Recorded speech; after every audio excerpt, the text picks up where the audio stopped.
All right, I think that's everything. I think we're good to go now.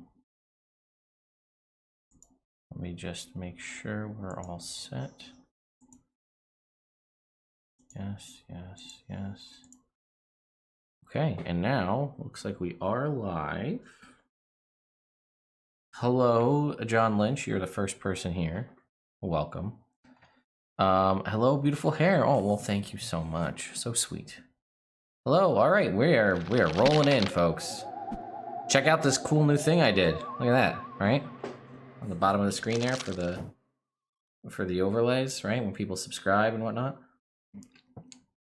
How do you get out videos in response to something coming out so fast? I don't script anything. And if it's super newsy and I need to get it out as soon as possible, I just record the whole thing, zero editing, and just upload it straight to YouTube, and then cut the beginning and the end off if there's any kind of lag time. I cut that off using just using YouTube's built-in video editor, so that way I can shoot it out as quick as possible. Thanks, Tree Beetle. I do. Appreciate your concern about my balls and my teeth. Also, yeah, limited sleep helps a lot. So anyway, well, first of all, folks, the delay on YouTube, if you're unfamiliar, is about 3-ish seconds by the time you guys send me a question. And by the time you send me a question and I actually get to answer it, YouTube's delay is super long. I don't know why.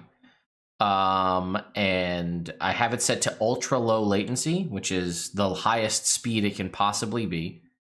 And I don't, that's what it is. So we'll get it. It's as fast as it comes, and that's the way it's going to be.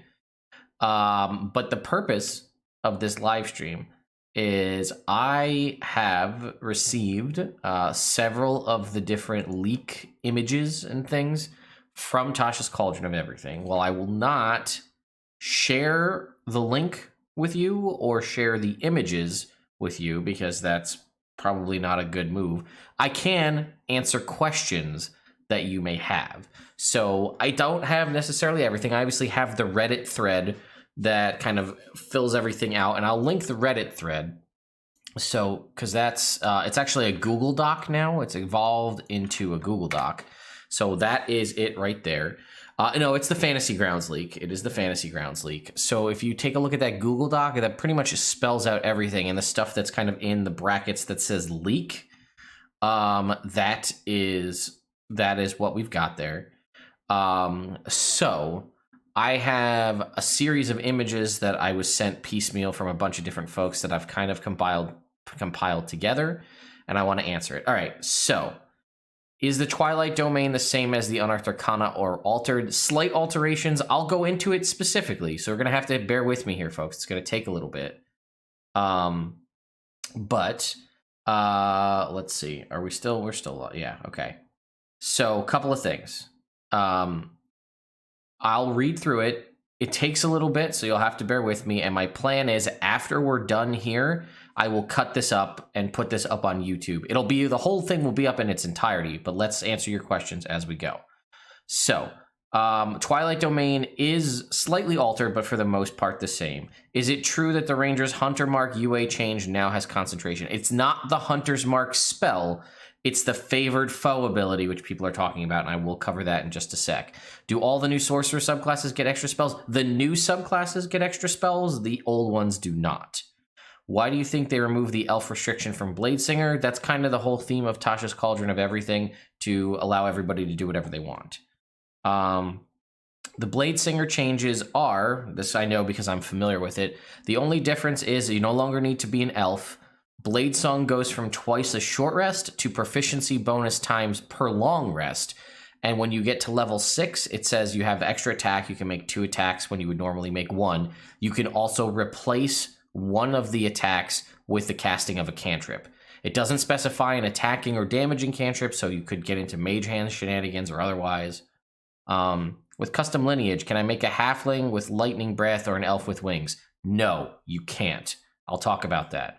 What if changes from Lurker of the Deep to the Fathomless? Okay, I've got, all right. Artificer, any other changes? Note in the doc. I note City of Sigil is listed. Do these seem notable? Do you think the book has too many nerfs? No. Did they change Path of the Beast? All right. So here's what I'm going to do.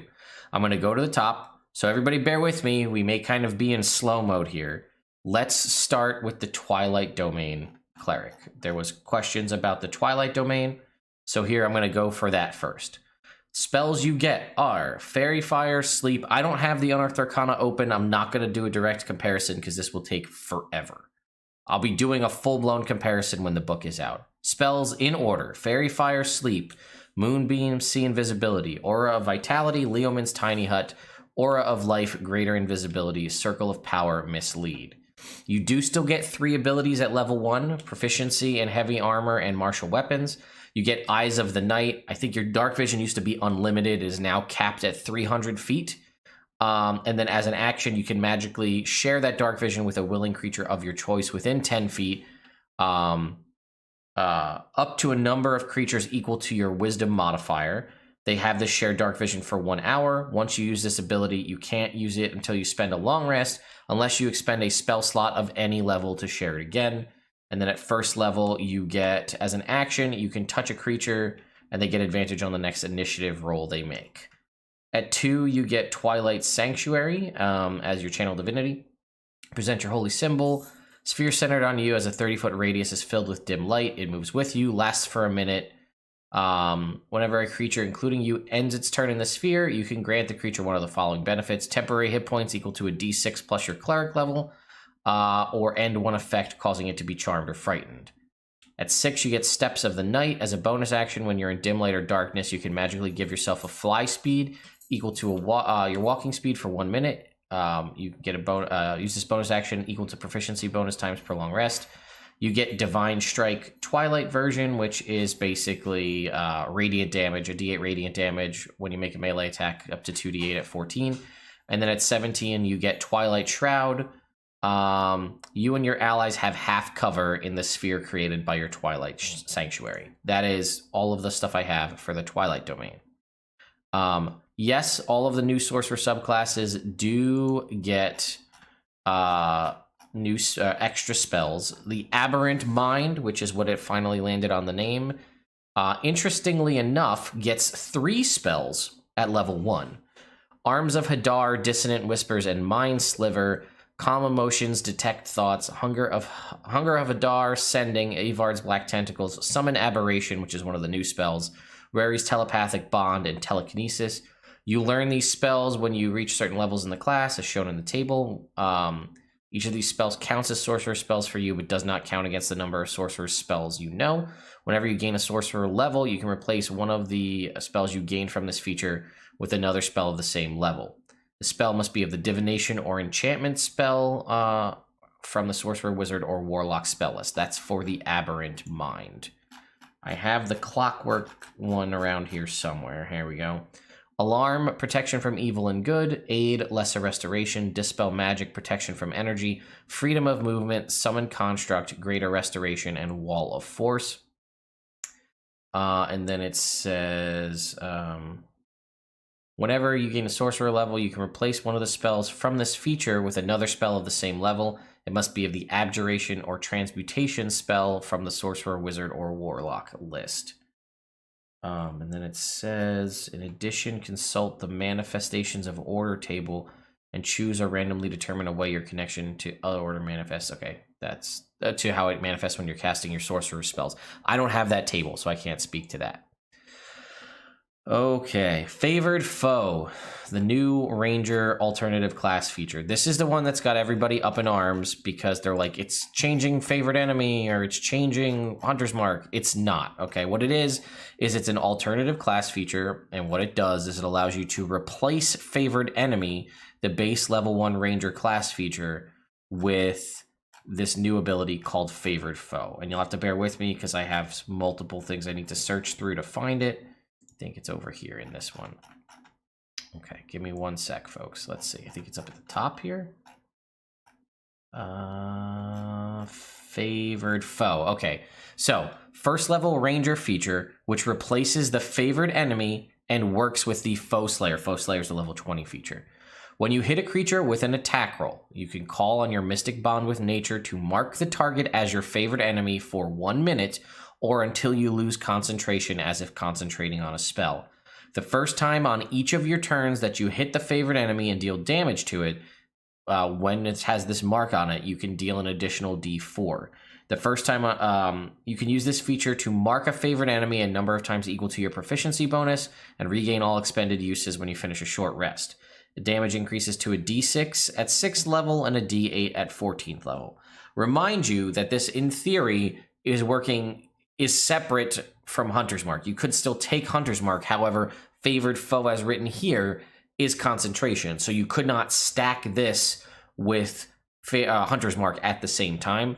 What this is going to give you is also less than Hunter's Mark because it's a freebie class feature to deal extra damage, but it's only the first time you damage a creature, where Hunter's Mark is every time. And it starts at a d4 and caps at a d8 at level 14. Okay. That's how favored foe works. I answered the stuff about Bladesinger already. Okay. Okay, so custom lineage. Folks, everybody listen up. This is the thing you want to know.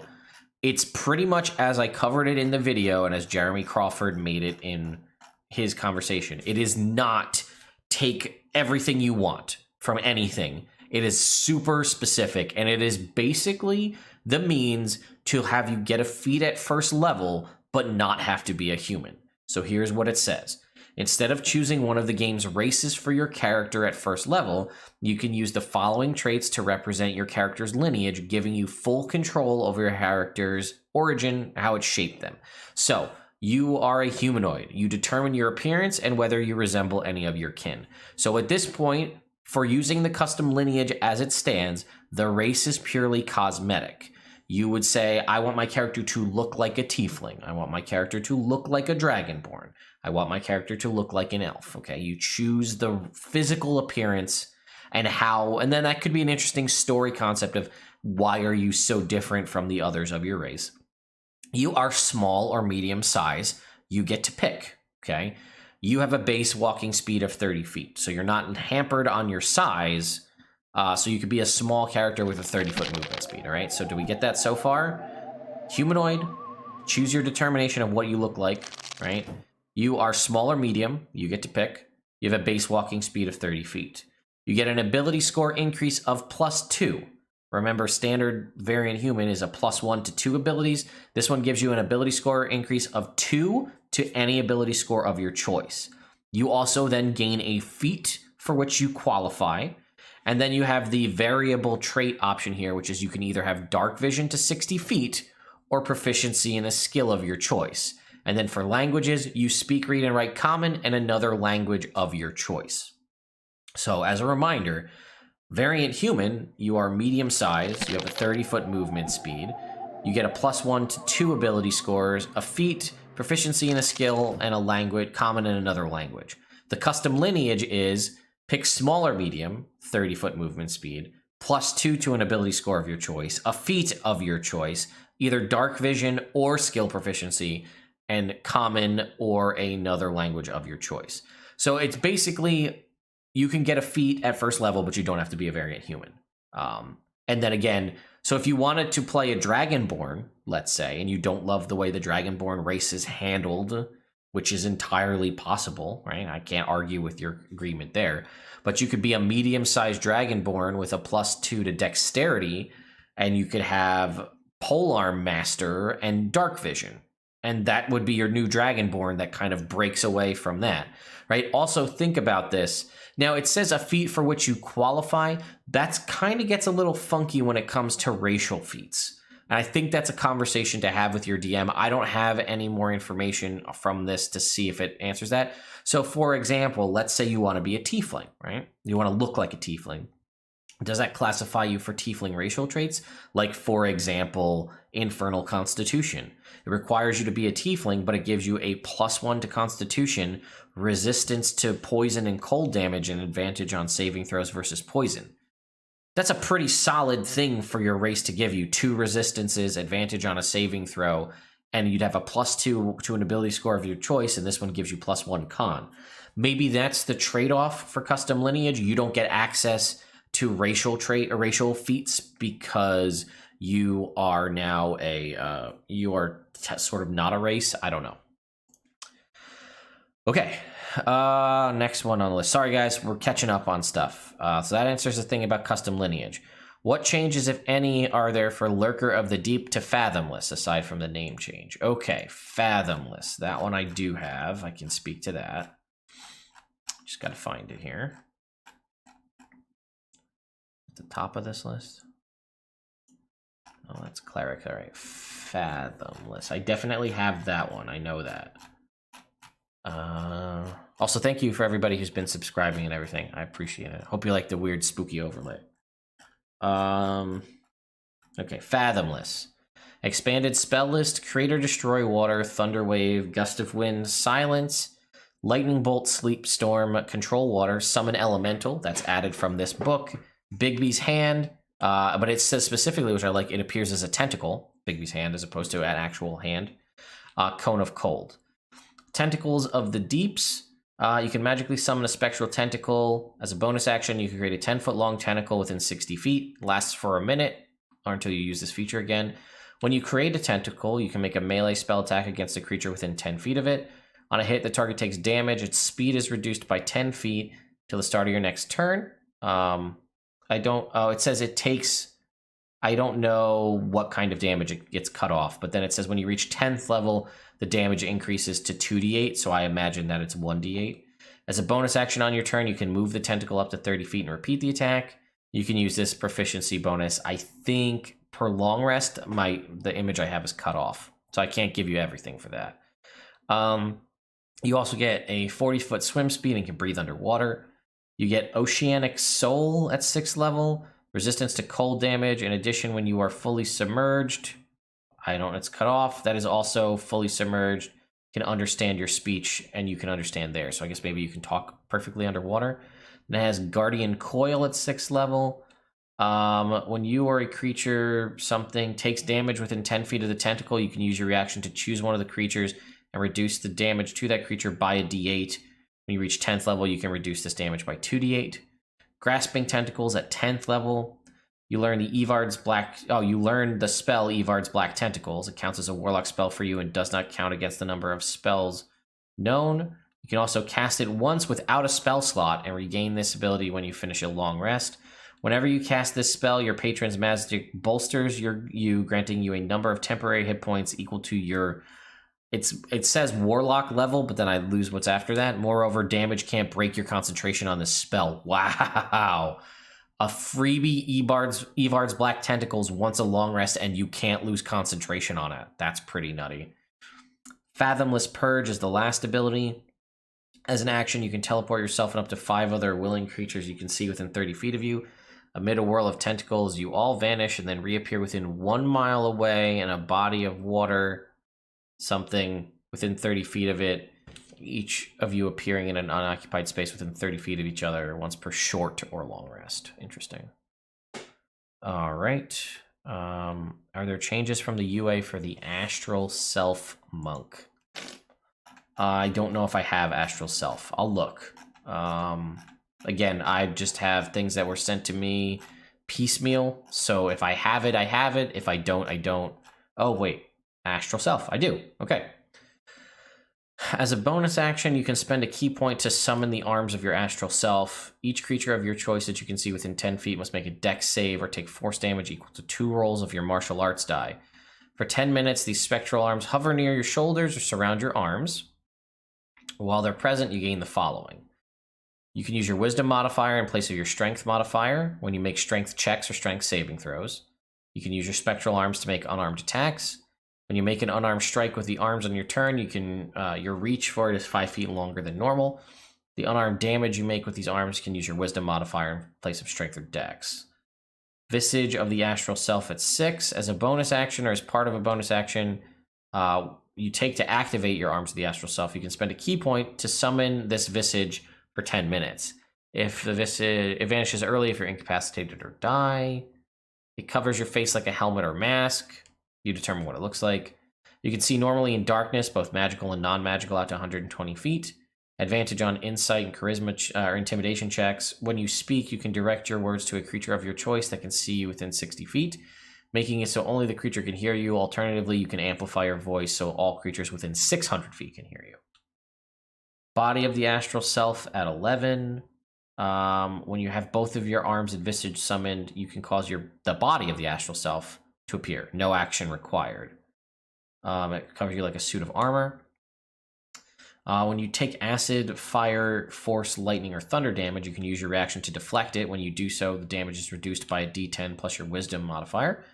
And then once on each of your turns, when you hit a target with your arms of astral self, you can deal extra damage to one of your martial arts die. And then lastly, at 17, awakened. Bonus action, you can spend 5 key points to summon the arms, visage, and body, and awaken it for 10 minutes. While your astral self is awakened, you get a +2 to AC. Whenever you take the extra attack feature to attack twice, you can instead attack 3 times if all the attacks are made with your astral arms. Okay, that answers that. Artificer, any noticeable changes in the dock? Okay, I don't know what I have for Artificer.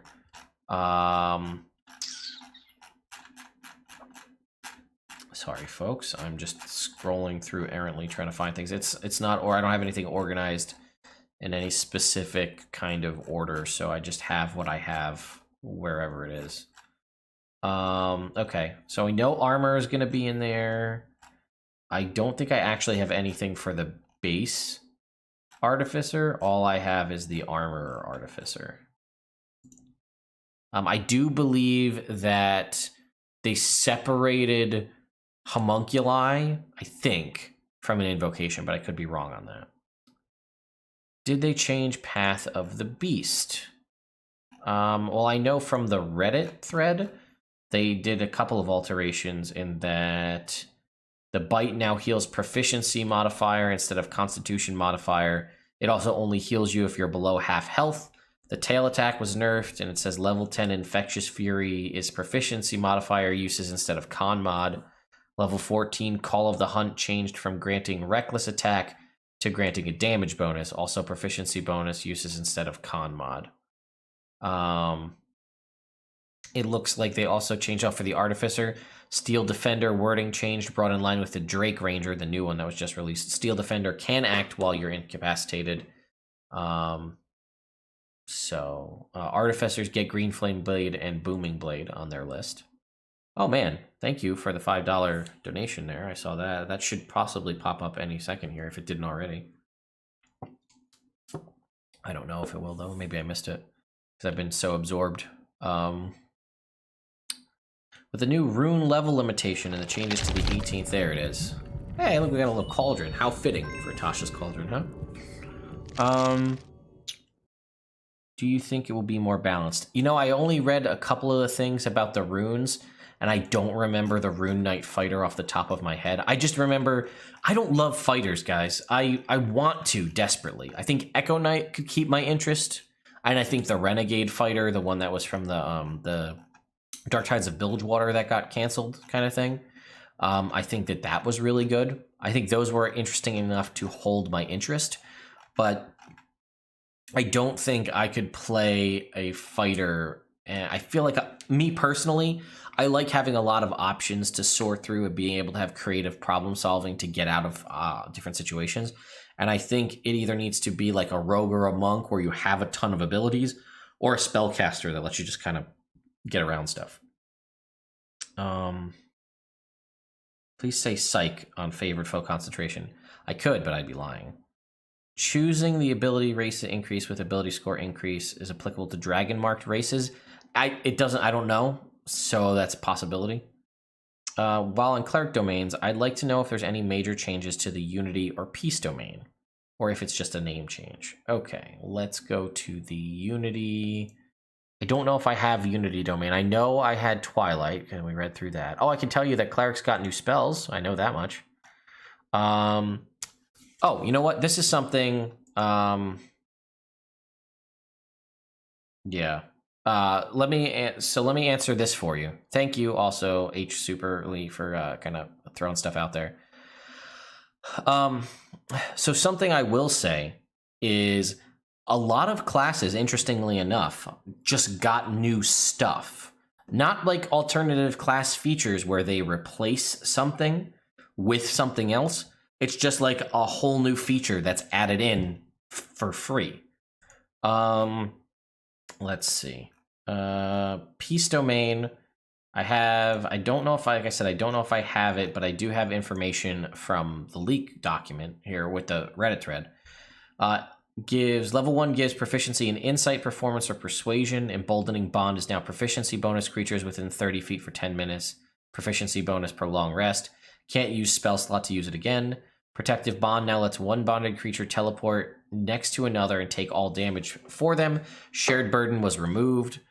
Channel divinity is now balm of peace. You can move your speed without provoking attacks of opportunity. Any creature within 5 feet of you can be healed by 2d6 plus wisdom modifier. Each creature can only be healed by this once. Enduring Unity is gone. Peace Cleric level 17 is now emboldening bond of 60 feet plus resistance to damage when using protective bond. So I'm looking at the Cleric stuff. Clerics get the following new spells added to their spell list. Aura of Vitality and Spirit Shroud, which is a new one for 3rd level. Aura of Life and Aura of Purity at 4th level. Summon Celestial, which is also a new one at 5th level. Sunbeam at 6th level. Sunburst at 8th level. And Power Word Heal at 9th level. But here's a couple things I was trying to tell you where they just added new stuff. Here's some options that are new for Clerics. 2nd level Cleric feature. Not a replacement, just a 2nd level Cleric feature. You can expend a use of your Channel Divinity to fuel your spells. As a bonus action, you touch your holy symbol, utter a prayer, and regain 1 expended spell slot, the level of which can be no higher than half your proficiency bonus rounded up. The number of times you can use this feature is based on the level you've reached in the class. 2nd level once, 6th level twice, 18th level thrice. You regain all uses when you finish a long rest. At 4th level, Clerics get Cantrip Versatility. Whenever you reach a level in this class that grants the Ability Score Improvement feature, you can replace one cantrip you learned from this class's spellcasting feature with another Cleric cantrip. And then again, this is the alternative class feature we saw in the UA at Blessed Strikes at 8th level, which now replaces Divine Strike or Potent Spellcasting. You are blessed with Divine Might in battle. When a creature takes damage from one of your cantrips or weapon attacks, it used to be spells, it's now cantrips or weapon attacks. You can also deal 1d8 radiant damage to that creature. Once you deal this damage, you can't use this feature until the start of your next turn. So the off trade I'm realizing with Blessed Strikes is Potent Spellcasting is adding your Wisdom modifier to all cantrips you cast. And a Divine Strike is adding a d8 extra damage to one hit at 8th level and 2d8 at 14th level.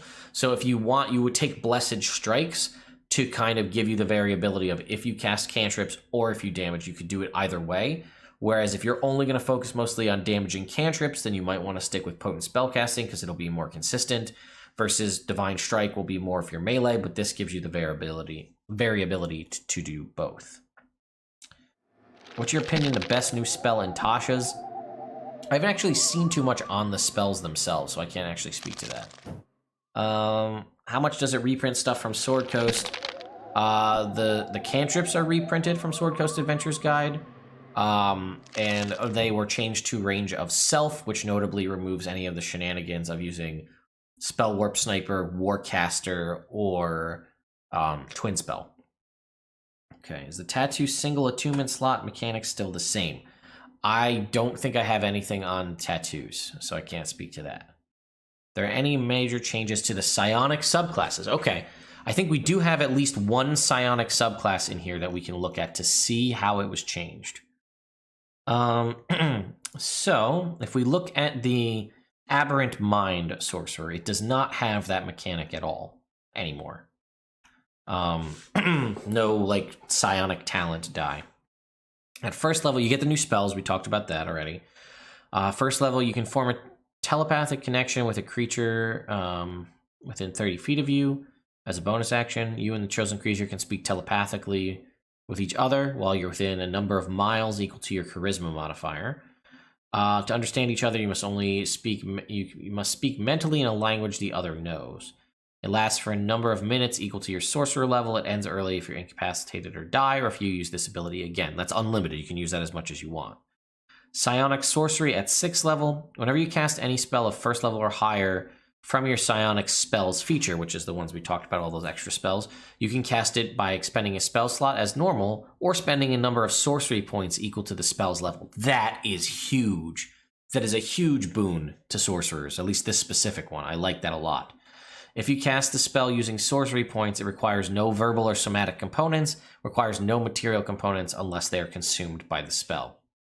And at 6th level, resistance to psychic damage and advantage on saving throws against being charmed or frightened.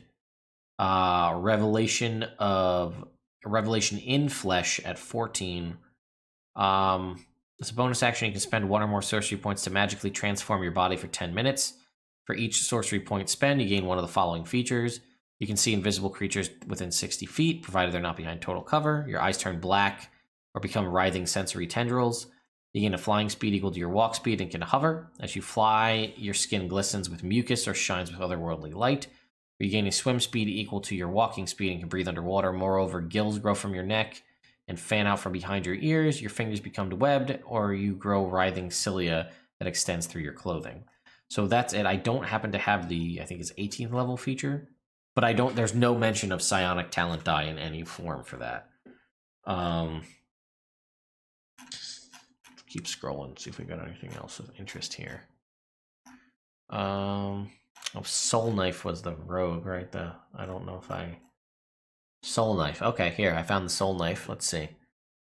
Oh, do you have a psionic energy die? All right, so there is something for this.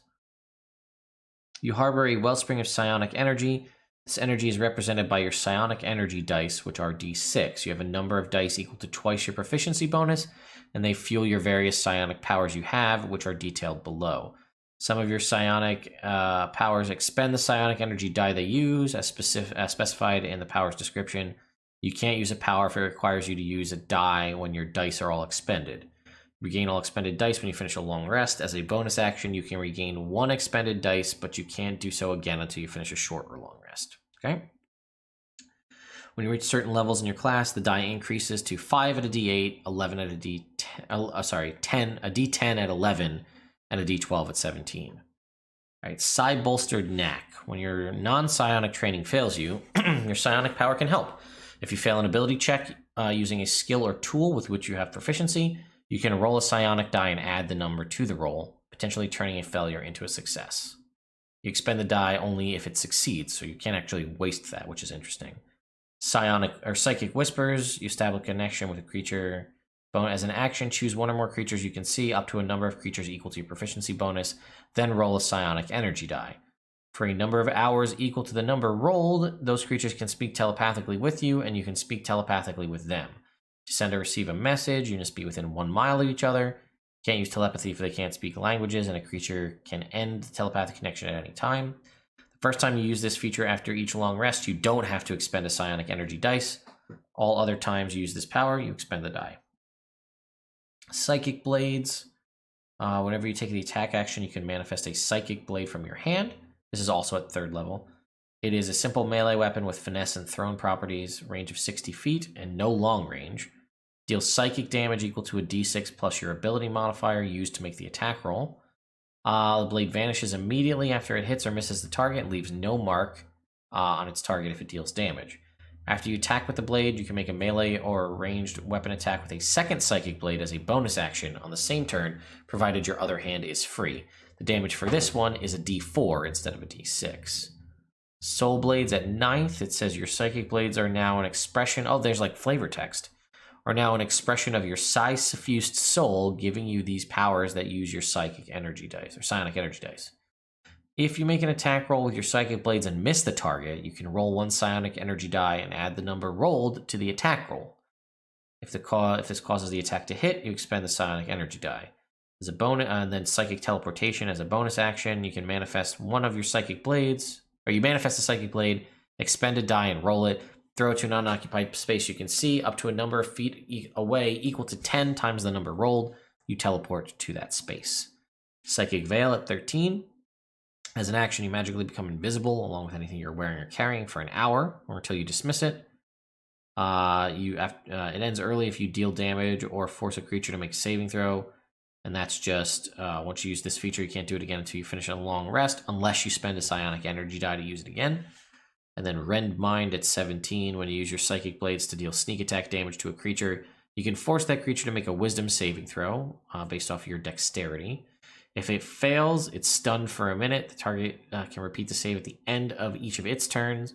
Once you use this feature, you can't use it again until you finish a long rest or until you spend 3 psionic energy dice. Okay.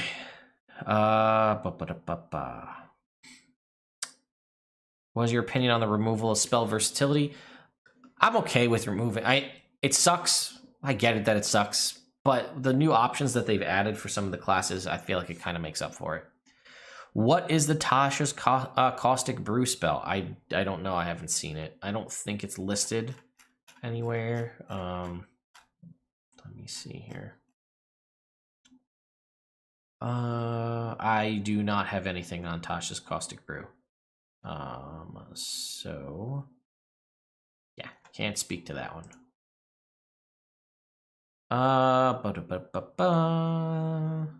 Artificer gain an exclusive spell. I heard that it did. I did not see it anywhere. Someone said there was a spell called Lightning Strike.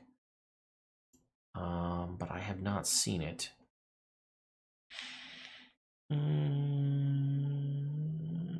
Yeah, I don't know. I don't have anything on that yet. Rune Knight.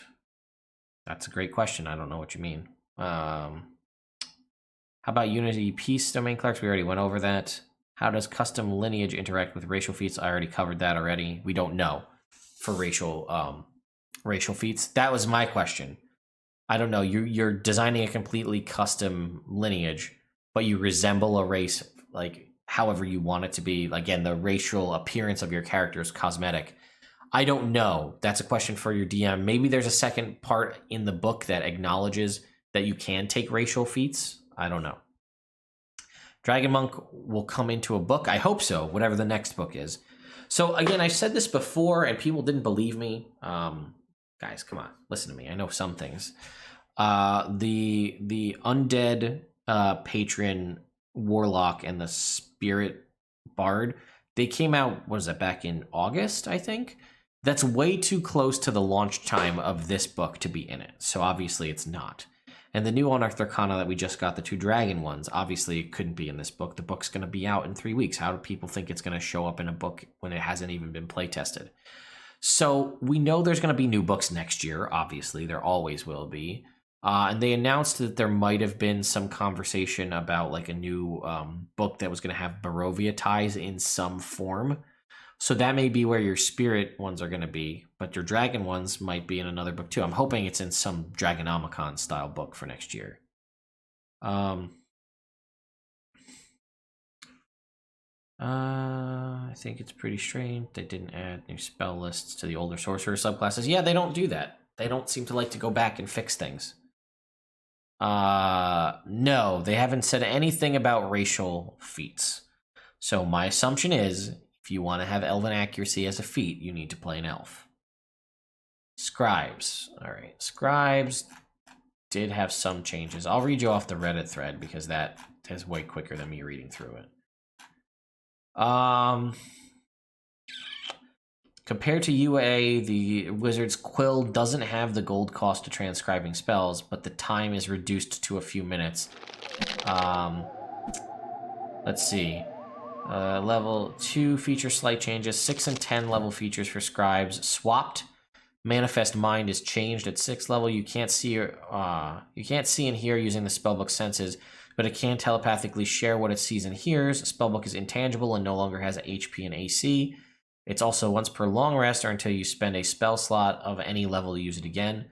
One with the word at 14 was changed. It gives you advantage on Arcana checks. There's no teleport. Doesn't bring you back to life. Instead, it can prevent all damage as a reaction once per long rest.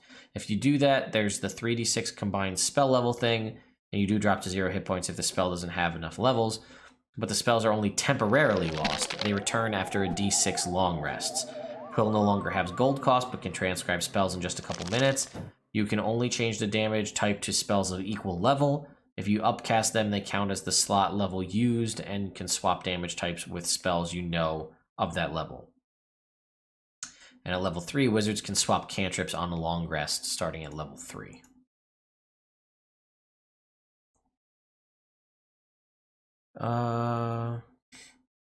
There aren't any other spells for the other sorcerer subclasses.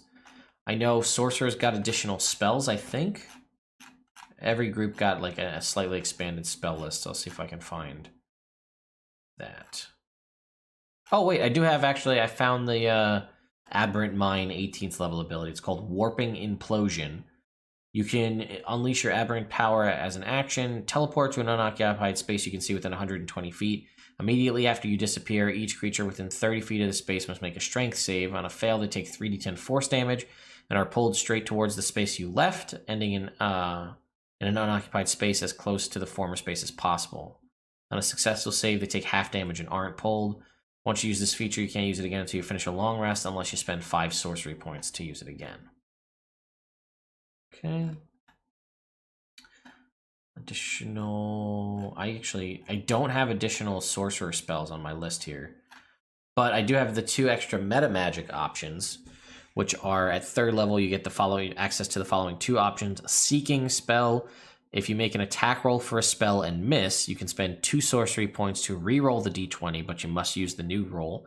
You can use Seeking spell even if you've already used a different meta magic on the spell you're casting. And then Transmuted spell. When you cast a spell that deals a damage type from the following list, you can spend 1 sorcery point to change that damage type to one of the other lists on the list here. Acid, Cold, Fire, Lightning, Poison, or Thunder. Also, sorcerers get at 4 sorceress versatility. At any level where you get an ability score improvement feature, you can replace one of the options you chose for meta magic with a different meta magic, and replace 1 cantrip you learned from this class's spell list with a different cantrip from the sorcerer's spell list. And then at 5, you also get magical guidance. You can tap into your wellspring of magic to try. This is just a new feature added in. When you make an ability check that fails, you can spend 1 sorcery point to reroll the d20. You must use the new roll, potentially turning the failure into a success. I don't have the list of new spells added to the, for whatever reason, just added straight up to the sorcerer list. I'll go through the other ones here, though. So druids get the following new spells, or added to their list, rather. Protection from evil and good, augury, which is a ritual, continual flame, enlarge, reduce, summon beast, which is a new spell, aura of vitality, elemental weapon, revivify, summon fey, which is a new spell, divination, fire shield, summon elemental, which is a new spell, cone of cold, which is nice to give druids just a nice damaging spell, flesh to stone, symbol, and incendiary cloud. Paladins get the following: gentle repose, prayer of healing, warding bond, spirit shroud, which is new, and summon celestial, which is new. Bards get color spray, command, aid, enlarge, reduce, mirror image, intellect fortress, which is a new spell, mass healing word, which is nice for them, slow, phantasmal killer, rare's telepathic bond, hero's feast, dream of the blue veil, which is a new spell, prismatic spray, antipathy sympathy, or antipathy, I don't know how you say it, whatever, and prismatic wall, which is unfortunate because that means Tensor's transformation was removed from the bard spell list, which it was on it in the Unearthed Arcana. I remember that. You also get magical inspiration, just a brand new 2nd level feature.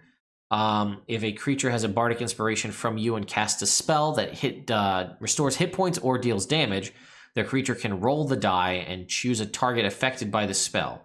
Add the number rolled as a bonus to either the hit points gained or the damage dealt. The bardic inspiration is then lost.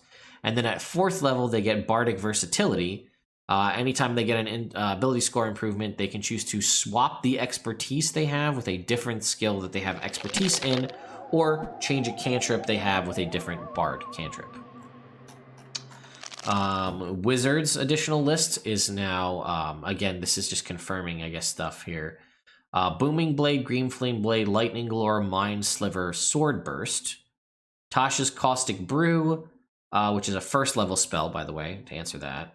Augury, Enhance Ability, Tasha's Mind Whip, Intellect Fortress, Speak with Dead, Spirit Shroud, Summon Fey, Summon Shadow Spawn, Summon Undead, Divination, Summon Aberration, Summon Construct, Summon Elemental, Summon Fiend, Tasha's Otherworldly Guise, Dream of the Blue Veil, and Blade of Disaster. And then Warlocks get Booming Blade, Green Flame Blade, Lightning Lure, Mind Sliver, Sword Burst, Intellect Fortress, Spirit Shroud, Summon Fae, Summon Shadow Spawn, Summon Undead, Summon Aberration, Mislead, Planar Binding, Teleportation Circle, Summon Fiend, Tasha's Otherworldly Guise, Dream of the Blue Veil, Blade of Disaster, Gate, and Weird. So, that's what we got there. Okay, back to the list of questions. God, 550 people here. This is crazy. Oh, I know the list of spells. I can give you the list of spells that are in the book. They are as the following, right? Blade of Disaster, Booming Blade, Dream of the Blue Veil, Green Flame Blade, Intellect Fortress. We kind of already went over these. Lightning Lure, Mind Sliver, Spirit Shroud, Summon Aberrations, and then this is all the summon spells. Aberration, Beast, Celestial, Construct, Elemental, Fae, Fiend, Shadow Spawn, Undead. Sword Burst, which is another Sword Coast Adventurers one. Tasha's Caustic Brew, Otherworldly Guise, and Tasha's Mind Whip. It says a spell called Lightning Strike was initially reported as being on the Artificer spell list, but it was misreported. It is actually Lightning Lure. So that answers that question from earlier. Did Bladesinger get a lot of changes? No, we already talked about it, but proficiency bonus, Blade Song is rather than twice a short rest, proficiency bonus per long rest. And when they make the extra attack feature at level 6, they can replace one of those attacks with the casting of a cantrip. I'm doing great, Ezekiel. Thank you for asking. To clarify, favored foe. Oops. Let's go back up and see what that was. I lost it.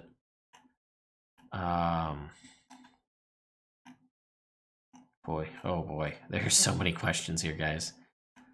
The VODs for every live stream are automatically uploaded to the channel. I don't like when you go and click on my videos, there's a little thing you can click to go to live, and it shows all the live streams we've ever done. So everybody can see it at any time. Oh boy, we just flat out just lost stuff completely. So, all right, folks, I'm gonna have to go with what I've got because that's just the way YouTube chat works. It just sometimes scrolls and you just lose stuff. Is the Reddit thread yesterday the same what Ted is discussing? So the Reddit thread is new. They updated the Reddit thread to be a Google Doc. So if you click that, there's a Google Doc there that has a lot more. I also have received images from a bunch of people. Have you seen the Booming Blade, Green Flame Blade change? They don't work for Warcaster at all now because they're range of self, not range of 5 feet. As I talked about the changes to the Twilight Cleric, yes, I have. Have they changed the armor? Yes, they did change the armor a little bit.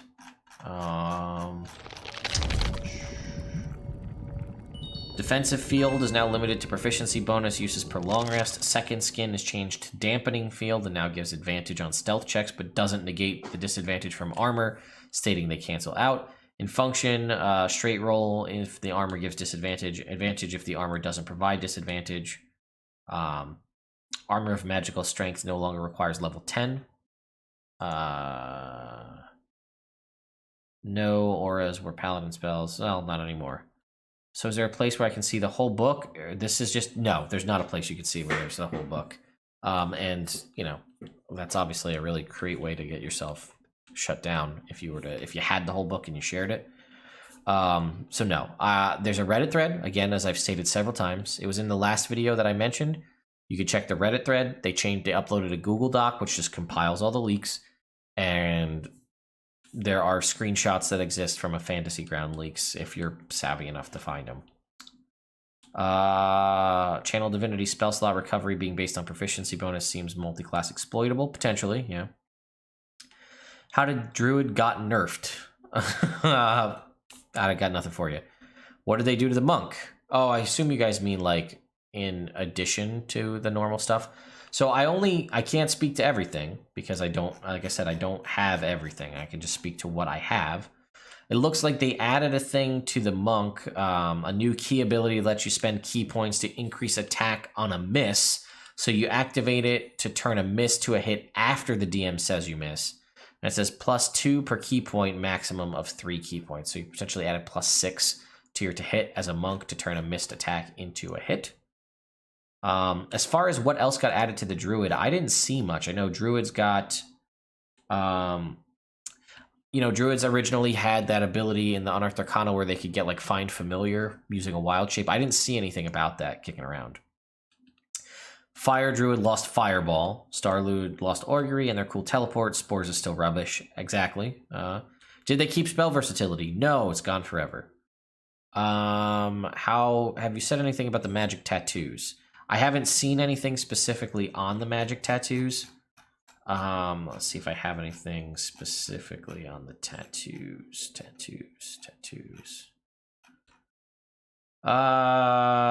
No.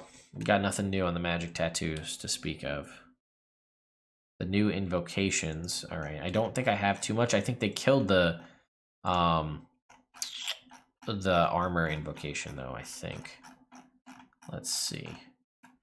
They did keep Pact of the Talisman, did remain, right? Your patron gives you an amulet that you can aid the wearer. When the wearer fails an ability check, they can add a d4 to the roll, potentially turning the roll into a success. This benefit can be used a number of times equal to your proficiency bonus per long rest. If you lose the talisman, you can perform a 1-hour ceremony to replace it. So that's, again, what I have for Pact of the Talisman. That's not a whole lot there, but that's that. What's on this list here? Clockwork magic. Talked about the cleric spells and the new cleric stuff. We talked about how Wildfire lost. They got plant growth and revivify. No more fireball, which seems like an oversight in my mind. Okay, what else we got? What's this one here? Okay, no. New fighting styles. We talked about all the new spells. We talked about the Warlock stuff. And the Bard stuff. Alright. Deft Explorer. That's Ranger stuff. More Ranger stuff. Some runes. Phantom Rogue. Astral Self. Soul Knife. Talked about Blade Singing. Alright, we got the Oath of the Watcher Paladin here. Fey Wanderer, Swarmkeeper, Ranger, Scribes, Wizard, Clockwork Soul, we talked about. The new fighting styles, there's the Pact Boon, Fathomless, Warlock, we talked about. The new Feats, Custom Lineage, there's our Cleric spells, Wildfire Druid, Aberrant Mind, Paladin spells, Bard spells, meta magic options, Twilight Domain, Circle of Stars. Okay, that's what we got. So what do you think the reason behind the removal of Fireball is for the Wildfire Druid? I don't have a good answer for you. That seems dumb to me.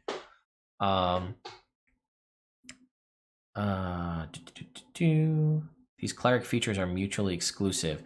Not sure what you mean exactly by mutually exclusive, but it sounds like I said, it seems like they're just adding in abilities to different classes, like on off levels, which is really unfortunate for any of us who like to homebrew stuff, because now they're just like, and this gets a new thing now.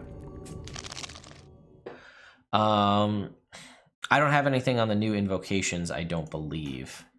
Let me see if I've got anything kicking around over here. All right, you can change your Pact Boon and ability score increase levels. Investment of the Change Master invocation now allows you to attack with your familiar as a bonus action each turn, but they now need to breathe and can use a reaction to give your familiar damage resistance. No new Pact of the Blade invocations. Eldritch Armor invocation has been cut. Eldritch Mind no longer requires Tome. Talisman works differently, as we discussed. How do you know? Yeah, so that's that. Okay. What do you think? I don't know about that. Did I miss anything on the Psi Knight? I don't really have anything on the Psi Knight. Let me see what I got. Psi Warrior. You get 2 times proficiency bonus modifier worth of psionic dice.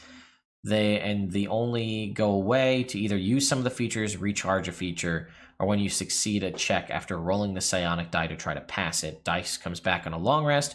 Once per short rest, you can regain a die as a bonus action. So that kind of fits with what we saw for the Soul Knife. Seems like it's going to be a similar fashion for that. Is Hunter's Mark now a Ranger class feature? No. Favored Foe is the new thing, and it's different. Booming Blade is now Range of Self. Astral Self change. We already covered Astral Self in depth before. Do sorcerers get the new uses of their font of magic from the Unearthed Arcana? I only covered what we saw. Sorcerers get the ability to do a couple of different things. Looks like the new sorcerers can cast some spells using their sorcery points, though, which is interesting. I enjoyed the spell whip sniper. Yeah, well, unfortunately that's out, unfortunately, for any kind of spell whip sniper whip action. What do you think about the new Unity Peace Clark? It's okay.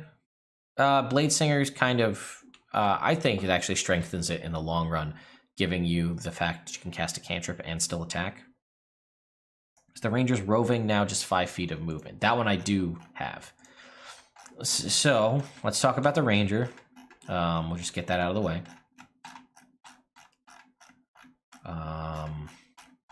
It's all the way up at the top here, I think. Come on. All right, Ranger. So you get Deft Explorer is an option that you can choose to replace Natural Explorer at level 1. At level 1, you choose one of your skill proficiencies. You basically get expertise in that skill. You can also speak, read, and write 2 additional languages. At 6, your walking speed increases by 5 feet, and you gain a climbing speed and swimming speed equal to your walk speed. And then at 10th level, you get Tireless. As an action, you can give yourself a number of temporary hit points equal to a d8 plus your wisdom mod. You can use this action a number of times equal to your proficiency bonus, and you regain all expended uses when you finish a long rest. In addition, whenever you finish a long rest, your exhaustion level, if any, is decreased by 1. We covered Favored Foe. We have additional Ranger spells. We covered those. There are new Ranger fighting styles, though. You have Blind Fighting, which is a new fighting style. We'll cover that here. You have Blind Sight with a range of 10 feet. Within that range, you can effectively see anything that isn't behind total cover, even if you're blinded or in darkness. Moreover, you can see an invisible creature within that range unless the creature successfully hides from you. Druidic Warrior, you learn 2 cantrips of your choice from the Druid spell list that count as Ranger spells, and Wisdom is the spellcasting ability modifier for them. Whenever you gain a new level in the class, you can replace one with another cantrip of your choice from the Druid spell list. And then Thrown Weapon Fighting, you can draw a weapon that has the thrown property as part of the attack you make the weapon. In addition, when you hit a creature with a range attack using a thrown weapon, you get a +2 to the damage roll, which is super nice. It makes me feel like there may be the Cleric Warrior for the Paladin as well, to give them Cleric cantrips. A brand new addition, 2nd level feature, is you can use a Druidic focus as a spellcasting focus for your Ranger spells. A Druid focus, so basically, because Paladins always had holy symbols and Druid Rangers had to use material component pouches in theory, so they're giving them the Druid focus. Primal Awareness replaces Primeval Awareness. You can focus your awareness through the interconnections with nature. You learn additional spells, so any ranger can do this. When you reach certain levels in the class, if you don't already have them, as shown on the table, they don't count against the number of ranger spell known. 3rd level, Speak with Animals. 5th level, Beast Sense. 9th level, Speak with Plants. 13th level, Locate Creatures. 17th level, Commune with Nature. You can cast each one of these spells once without expending a spell slot. Once you cast a spell in this way, you can't do so again until you finish a long rest. So not only... If you're playing this new Ranger and swap out Primeval Awareness for Primal Awareness, you will have an additional 5 spells, potentially giving you almost 10 spells more than a base level Sorcerer, which is nutty to me. Like a Player's Handbook Sorcerer. They also get Martial Versatility Rangers. Whenever they get an ability score improvement, they can swap their fighting style with a different fighting style. And then they can swap Hide in Plain Sight with Nature's Veil. As a bonus action, you can magically become invisible along with any equipment you're wearing or carrying until the start of your next turn. Proficiency bonus times per long rest. Do they not get any mechanical bonuses at 1st level? You got to be more specific for me. Guys, if the delay is so long, if you're going to ask me a question, don't ask it just like based on what I just said. Frame your whole question, because by the time I catch up to these things, it's just been so long. Can you put the VOD of the stream up on your channel? Yes, all of my live streams are available on my channel. Let's see, if I were to go here, and let me just see if I can pull this up real quick, just so I can show you all. You know what, we'll do an incognito window, and we'll go to youtube.com/nerdimmersion, just so I can show everybody that all of the live streams I've ever done are available. It's just people don't know where to look because YouTube doesn't handle it well. So let's see. If I'm here, right, and I click, I'm on Nerd Immersion's website. I'm on not logged in or anything. I click videos. Okay, if we go to, I think it's uploads, and you see how I just clicked the right here, uploads, and you go to past live streams. Here are all of the live streams I've ever done on YouTube, right? They're all listed right here. If you missed any of the old Q&As and have questions, they're all available here. An old unboxing from 2 years ago, and a live stream of Princess of the Apocalypse from 2 years ago when we used to do multi-streams. So there you go. You can find them. Oops, that's not what we want. We want this one. There we go. So that is how you can find the live streams. They're always available. Circle of Stars. I don't think we covered it explicitly, so I'll read Circle of Stars. No longer has augury. Bonus castings of Guiding Bolt are linked to proficiency bonus instead of wisdom modifier. You can choose to end your starry form. Apparently you couldn't do that before. Chalice form bonus is wisdom, a plus wisdom modifier instead of half class level. Level 6 Cosmic Omen is unchanged. Level 10 Twinkling Constellations improves your starry form. Archer and Chalice become 2d8 while Dragon is active. You have a fly speed of 20 feet and can hover. And level 14, Full of Stars gives your starry form resistance to bludgeoning, piercing, and slashing damage.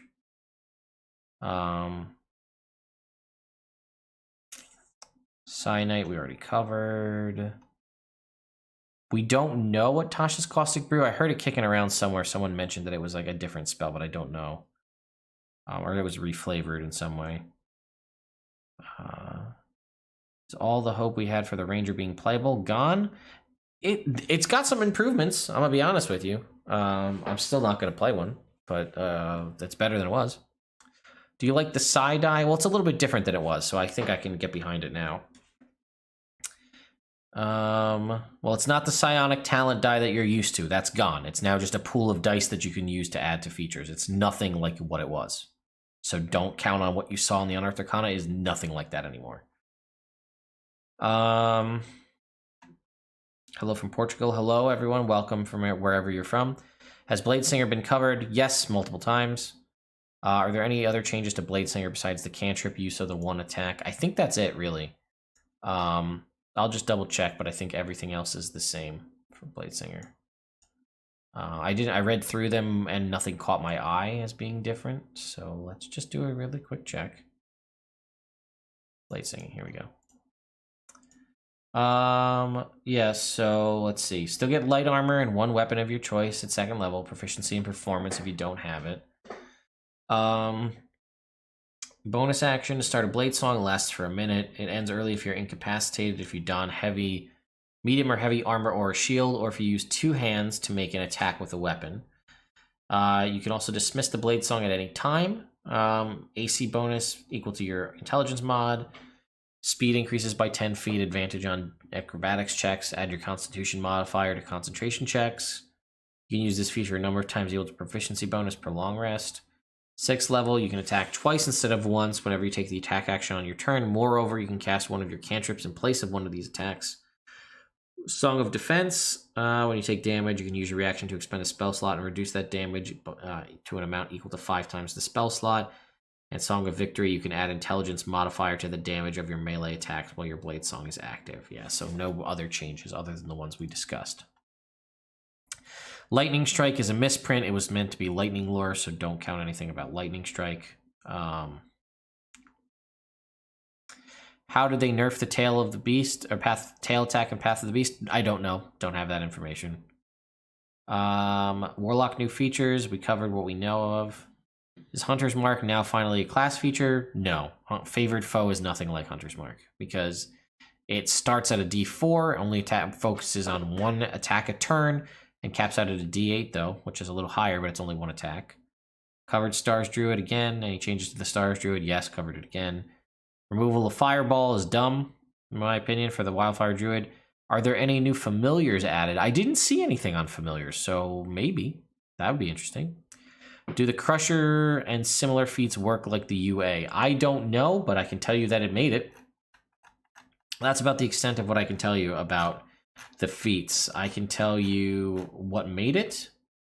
I can tell you Artificer, Initiate, Chef, Crusher, Eldritch Adept, Fey Touched, Fighting Initiate, Gunner, Metamagic Adept, Poisoner, Shadow Touched, Skill Expert, Slasher, Telekinetic, and Telepathic. I do have a couple of bits of information. Apparently, Metamagic Adept lets you swap only on ability score levels, not at any level.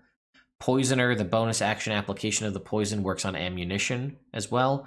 Shadow Touched gives you invisibility instead of darkness. Telekinetic has no prerequisite. It's +2 intelligence, wisdom, or charisma. Invisible Mage Hand, like in the Unearthed Arcana, bonus action to shove for strength save. Telepathic has no prerequisite. It's intelligence, wisdom, or charisma, +1. 60-foot telepathy does not give the creature the ability to respond. In addition, in a language you know, doesn't bypass language barrier, componentless, detect thoughts once per day. Can you go over the BST? At this point, I don't know what people are talking about sometimes. Is it going to be published video? Yes. Again, it will be the full live stream in its entirety available for everyone to look at. I might try to cut it up. I might not, because I have so many videos that I'm making. It just takes a lot of time to sift through. If my live stream is currently for an hour, that's going to be at least an hour of editing, if not more than that. Any news about the older Sorcerer's Origins getting new spells? Nothing about that. Where did I find this info? A lot of it's contained in the Reddit thread that I've discussed multiple times. Others were sent to me by various other people. I already covered Roving, so I'm not going to talk about that. Yes, they removed Fireball, covered that. How do you feel about the removal of Smite on Fey Wanderer Ranger and the changes to their variants for Ranger? I think it's probably fine. We covered Stars Druid. Do I have the Swarm Keeper? Yes, I do. I didn't actually look at the other Rangers because they're Rangers and I usually don't care about them. Swarm Keeper. Swarm Keeper does get new magic, like all the other Rangers do. They get 2 spells at 3rd level, funnily enough. Mage Hand and Fairy Fire, Web, Gaseous Form, Arcane Eye, and Insect Plague. They also learn the Mage Hand cantrip. When you cast it, the hand takes the form of swarming nature spirits. You can also learn an additional spell of 1st level or higher when you reach certain levels in the class, and that's from the table below. We talked about that, the Fairy Fire, Mage Hand, and so on. Oh, Mage Hand is incorporated up above, so that makes sense. And then a Gathered Swarm at 3rd level. Until you die, you can, let's see, swarm of intangible creatures bonded to you. Until you die, it remains in your space, crawling or flying or skittering around you. You determine its appearance. Once on each of your turns, you can cause the swarm to assist you in one of the following ways. Attacks target takes d6 piercing damage from the swarm. Attacks target must succeed on a strength save against your spell save DC or be moved up to 15 feet horizontally. Or you are moved by the swarm 5 feet horizontally in a direction of your choice. Writhing Tide at 7. You can condense part of your swarm into a focused mass that lifts you up. As a bonus action, you get a 10-foot fly speed and can hover. Lasts for a minute. Proficiency bonus times prolonged rest. Mighty Swarm. Damage of Gathered Swarm increases to a d8. If a creature fails its saving throw against being moved, you can also have the swarm knock the creature prone. And when you are moved by Gathered Swarm, it gives you half cover. And then Swarming Dispersal at 15. When you take damage, you can use your reaction to give yourself resistance to that damage. You vanish into the swarm and then teleport to an unoccupied space you can see within 30 feet, where you reappear with the swarm. Proficiency bonus times prolonged rest. And then the Fey Wanderer also gets spells. Charm Person, Misty Step, Dispel Magic, Dimension Door, and Mislead. Those are great spell options. Funnily enough, that's the only ranger that gets Dispel Magic. Maybe there is another subclass that gets it, but every spellcasting class in the entirety of 5th edition has access to Dispel Magic, and they even had the opportunity when they expanded the ranger spell list to give them Dispel Magic, and they still chose not to. You can augment your weapon strikes. This is for Fey Wanderer, Dreadful Strikes, with Mind Scarring Magic. When you hit a creature with a weapon, you can deal an extra d4 psychic damage to the target once per turn. It goes up to a d6 at level 11. Otherworldly Glamour at 3. Whenever you make a charisma check, you can gain a bonus equal to your wisdom modifier. You also have proficiency with either deception, performance, or persuasion. Beguiling Twist. You have advantage on saving throws against being charmed or frightened. Whenever you or a creature within 120 feet of you succeeds on a saving throw against being charmed or frightened, you can use your reaction to force a different creature to make a wisdom saving throw against your spell save DC. If they fail, they are charmed or frightened by you for a minute. They can repeat the saving throw at the end of each of their turns. Fey Reinforcements. You summon a Fey spell. Oh, you low summon Fey, the spell. It doesn't count against the number of ranger spells you know, and you can cast it without a material component. You can also cast it once without a spell slot, and you regain the ability to do so when you finish a long rest. Whenever you start casting the spell, you can modify it so that it doesn't require concentration. If you do, the spell's duration becomes 1 minute for the casting, for that casting. So I guess it probably has a longer, maybe like an hour duration, and you can make it non-concentration, but it cuts the duration down to a minute. And then at 15, Misty Wanderer. Let's see. You can cast Misty Step without expending a spell slot. You can do so a number of times equal to your Wisdom modifier per long rest. In addition, whenever you use Misty Step, you can bring a willing creature along with you. You can see within 5 feet of you. The creature teleports to an unoccupied space of your choice within 5 feet of your destination space. Those are actually really well-designed subclasses, both of those, for the Ranger. It's unfortunate they're still going off of the base Ranger chassis, but with the updates in the book, they could actually be pretty fun to play. Okay. Did they print another Hexblade? No. Thoughts on Rune Knight? It's okay. What's different with the Unity Cleric? We talked about that. Not too much. Some ability swaps and stuff. Circle of Stars Druid is okay. I like it. I like Circle of Wildfire better, personally. Is Hunter's Rake now marker now a Ranger feature? No. It's a different thing. What was it with wizards and cantrips? Apparently, starting at level 3, wizards can swap cantrips on a long rest. Is that what it is? I think that's what I said. Wizards can swap cantrips on a long rest starting at level 3. Do you with WotC gonna add origin spells to the old subclasses? Probably not. They don't. I spoke to Jeremy Crawford last year at D&D Live, and I said, hey, you know, you changed things when you made the Artificer in the Unearthed Arcana, and you changed the way the companion was handled. Are you gonna make those changes to the Beastmaster Ranger? Because, like, this is clearly better. Beastmaster is faltering. Can you fix that? And his exact wordings, I can't give you his exact wordings because it was over a year ago, but it was something along the lines of, we're not going to let our past decisions with class creation hamper how we design things going forward, which is a great mindset. Don't be beholden to what you did. If you think something should be better, make it better. But in my mind, you can't do the better thing without going back and fixing the old thing, which they kind of did with these new Beast Companion forms that they added in for this. So we'll see. I haven't actually gone through that. Maybe we'll go through that. What is my favorite change / addition that I know of? My favorite change and addition is the fact that classes are just getting new features, not ones that you have to choose to swap something out. Like, oh, I want to lose this feature at 6th level to get this new feature. There are a ton of features that are just like, oh, now you just get this now. That's the best thing. It's Hunter's Mark. No, we talked about that again a million times. What changes have been made to the Rune Knight and the Mercy Monk? Rune Knight, I have something on the Rune Knight, I think. I know there's limitations on certain runes. Rune Knight, Rune Knight, Rune Knight. Saves are now based on your based on Constitution instead of Intelligence. Giant Smite bonus damage can only be applied to 1 attack per turn. It scales to a D8 at 10, a D10 at 18. You can go huge instead of large at level 18, and Hill and Storm Giant runes require level 7. Frost Rune is a +2 to skills and saving throws that use Strength or Con for 10 minutes. So that's what I've got for that. I don't think I have too much more on the Rune Knight. I think that's pretty much what I just said. Yeah. The runes are kind of hard to read, so that's what we've got for that. Mercy Monk. I don't think there was too many changes, really.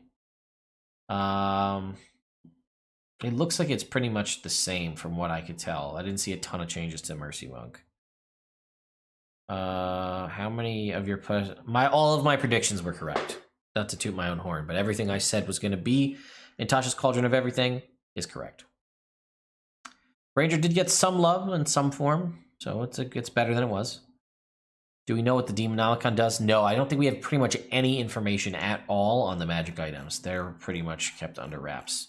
I think people were more focused on when they were looking and finding leaks and things on getting the magic or getting the class stuff, less on the magic items. Oh wait, I do have a little bit here. New Artificer magic item that can transform into artisan tools of your choice, no matter what it turns into. You're proficient in it. While holding it, it gives you a save DC spell attack bonus once per day for 8 hours. Cast any cantrip from any class list as if you know it. Available in +1, +2, +3 varieties. Wizard book that comes in +1, +2, +3 varieties gives bonus to spell attacks and saving throws, and increase the number of spell slots you regain by 1 when you use Arcane Recovery. Sorcery magic item that gives you bonus to spell attacks and save DC, also lets you regain 5 sorcery points once per day when you roll hit dice. A similar item for paladins and clerics, details unknown. A ranger druid item that lets you hide in lightly obscured areas as a bonus action even if you're being observed. And a very rare wizard item with a bunch of cantrips, some free spells attached, and the ability to a few times per day subtle spell a wizard spell you cast, or spend a minute and swap a prepared spell for another one. That's what I got for that. Okay. No exclusive spell for the Artificer, no. Ranger love, we've discussed a bit. Scribes, please. We did Scribes pretty much. Talked about Twilight Domain in detail at the start. Ranger isn't as bad anymore. What do you think the Ranger is getting? Why do you think the Ranger is just getting feature variants and not a class revision? Because they don't want to admit that they totally screwed it up, so they're going to revise it with features rather than just saying, like, we need to overhaul it. Also, they're sticking to their guns on you don't necessarily need to do this. You get the player's handbook, and you don't need to have it. These are variants.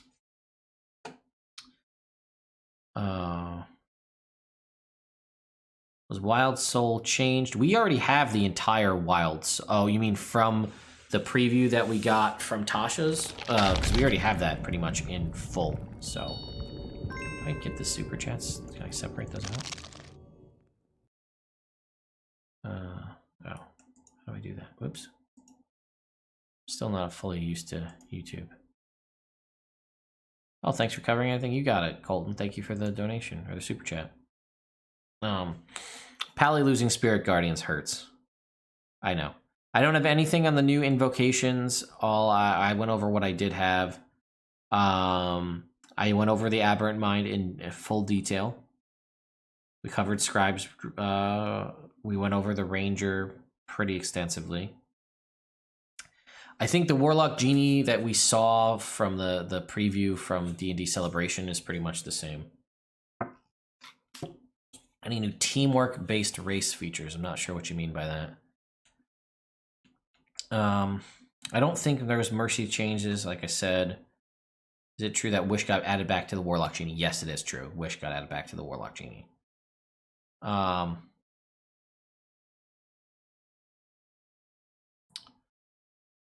don't know about new infusions for the Artificer. Don't think so. I think there were some changes to existing infusions. I don't think there were flat out new ones.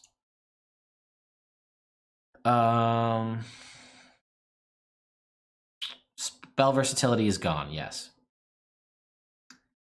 I don't have anything really on the magic tattoos. I don't have Summon Fae. I don't have any of the spell descriptions to read for you, unfortunately. How trustworthy are these leaks? Very. I don't have that much on Druid. Oh, thanks, Briar Folly. I'm glad you think I look nice. I've gone over Bladesinger extensively. A bunch. I don't have anything new. All I know is the Pact of the Talisman made it through. That's really all I know. And no new Pact of the Blade invocations. We touched on those a little bit. No, that's a lie, Nagra Kuro. There is new uses for sorcery points. Don't. Spell versatility is gone, but they did not remove uses for spell. They did add. I already covered it. There's new stuff for you to use with your sorcerer, with your sorcery points. Don't Don't fully sway this one way. We already talked about it. They added the 2 new meta magic options, and Seeking Spell and Transmuted Spell. You can swap your meta magic anytime you get an ability score improvement or learn a new cantrip. And I already talked about magical guidance at 5th level. You can spend sorcery points to basically re-roll a failed ability check, which is nice. And again, what we saw was really interesting was the Aberrant Mind, for example. They get all their new spells that we talked about, right? But then whenever you gain a sorcery level, you can replace one of those new spells with a spell from the Sorcerer, Warlock, or Wizard list if it's Divination or Enchantment, which is pretty crazy. So I thought that was pretty interesting. So there's new options, but yeah, the new sorcerers are better. I don't disagree with that. Blade of Disaster, it exists. It's in Icewind Dale Rime of the Frost Maiden. See my video on new spells from Icewind Dale Rime of the Frost Maiden. I cover that in full detail. Did you cover the channel divinity options for paladins and cleric? There is really only the one, and yes, I did. Tasha's Caustic Brew is probably Acid Stream. That's what it was. Yeah, probably it is. I'm going to guess it's probably Acid Stream. Okay. Wildfire Druid. Yeah, we could do Wildfire Druid. Let's do that. There is some changes. Let's talk about Wildfire Druid. Okay. Wildfire no longer has access to Fireball. The Wildfire Spirit on summon is down to 2d8 from 2d10. New spells list is Burning Hand, Cure Wounds, Flaming Sphere, Scorching Ray, Plant Growth, Revivify, Aura of Life, Fire Shield, Flame Strike, and Mass Cure Wounds. That is the new stuff there for that. Don't think I have too much more on it.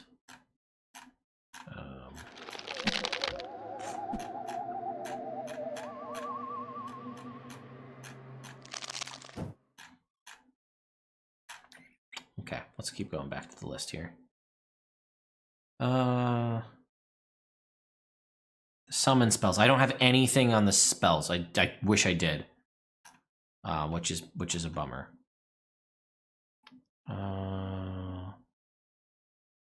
Sorry, Jonathan Jones. I saw I happened to click on this. The super chats disappear, which is annoying to me. I just happened to click it. Colton's got thing. Jonathan Jones, I appreciate your donation as well. It doesn't let me see it after, like, it's there for like 2 seconds and then they just, oh wait, I got it, hang on. I missed the coverage over Bladesinger. Do cantrip replacement for an attack come at a higher level like War Magic? It comes at 6th level. It's tied into the extra attack feature. I found how you find the super chats, we're good.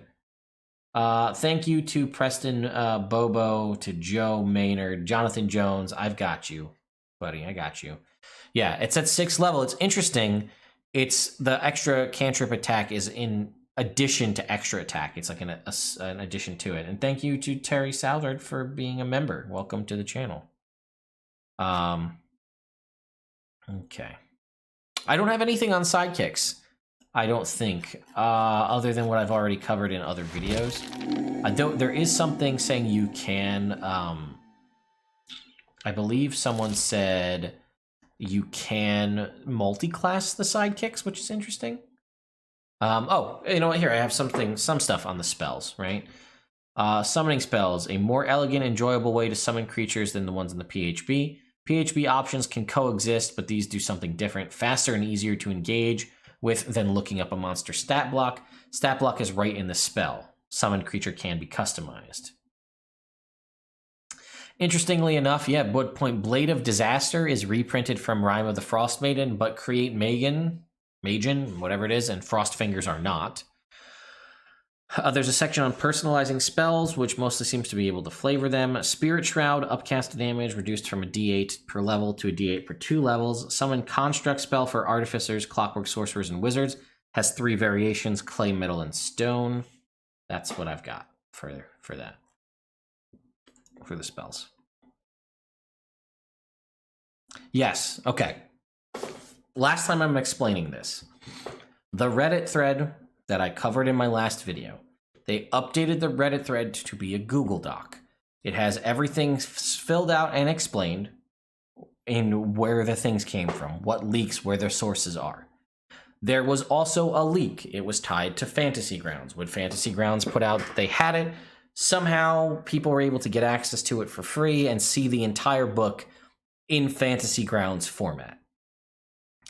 Some people sent me some screenshots of what was on Fantasy Grounds. So I have the Reddit thread, which anybody can access, the Google Doc from that. Anybody can go find that. It's super easy.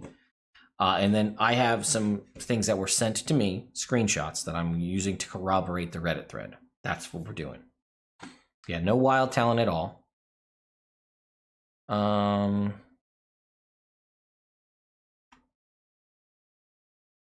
Paladins don't get Spirit Guardians added to their spell list. That's what it means. Did Druid get the class feature to Wild Shape? I don't know, and that's one of the biggest things I want to know about the Find Familiar one. In the Unearthed Arcana class feature variants, Paladins got Spirit Guardians added to their spell list. We don't have anything really on Psychic classes, I don't think. Let me see. Yeah, nothing really other than what I already covered in the last video. Gone over Astral Monk. Yes, changes to Lightning Lore. I don't believe there are any changes to Lightning Lore, but I don't have anything for you on that. I think it's the same. Similar to, it just looks like it's just a reprint from Sword Coast Adventures Guide.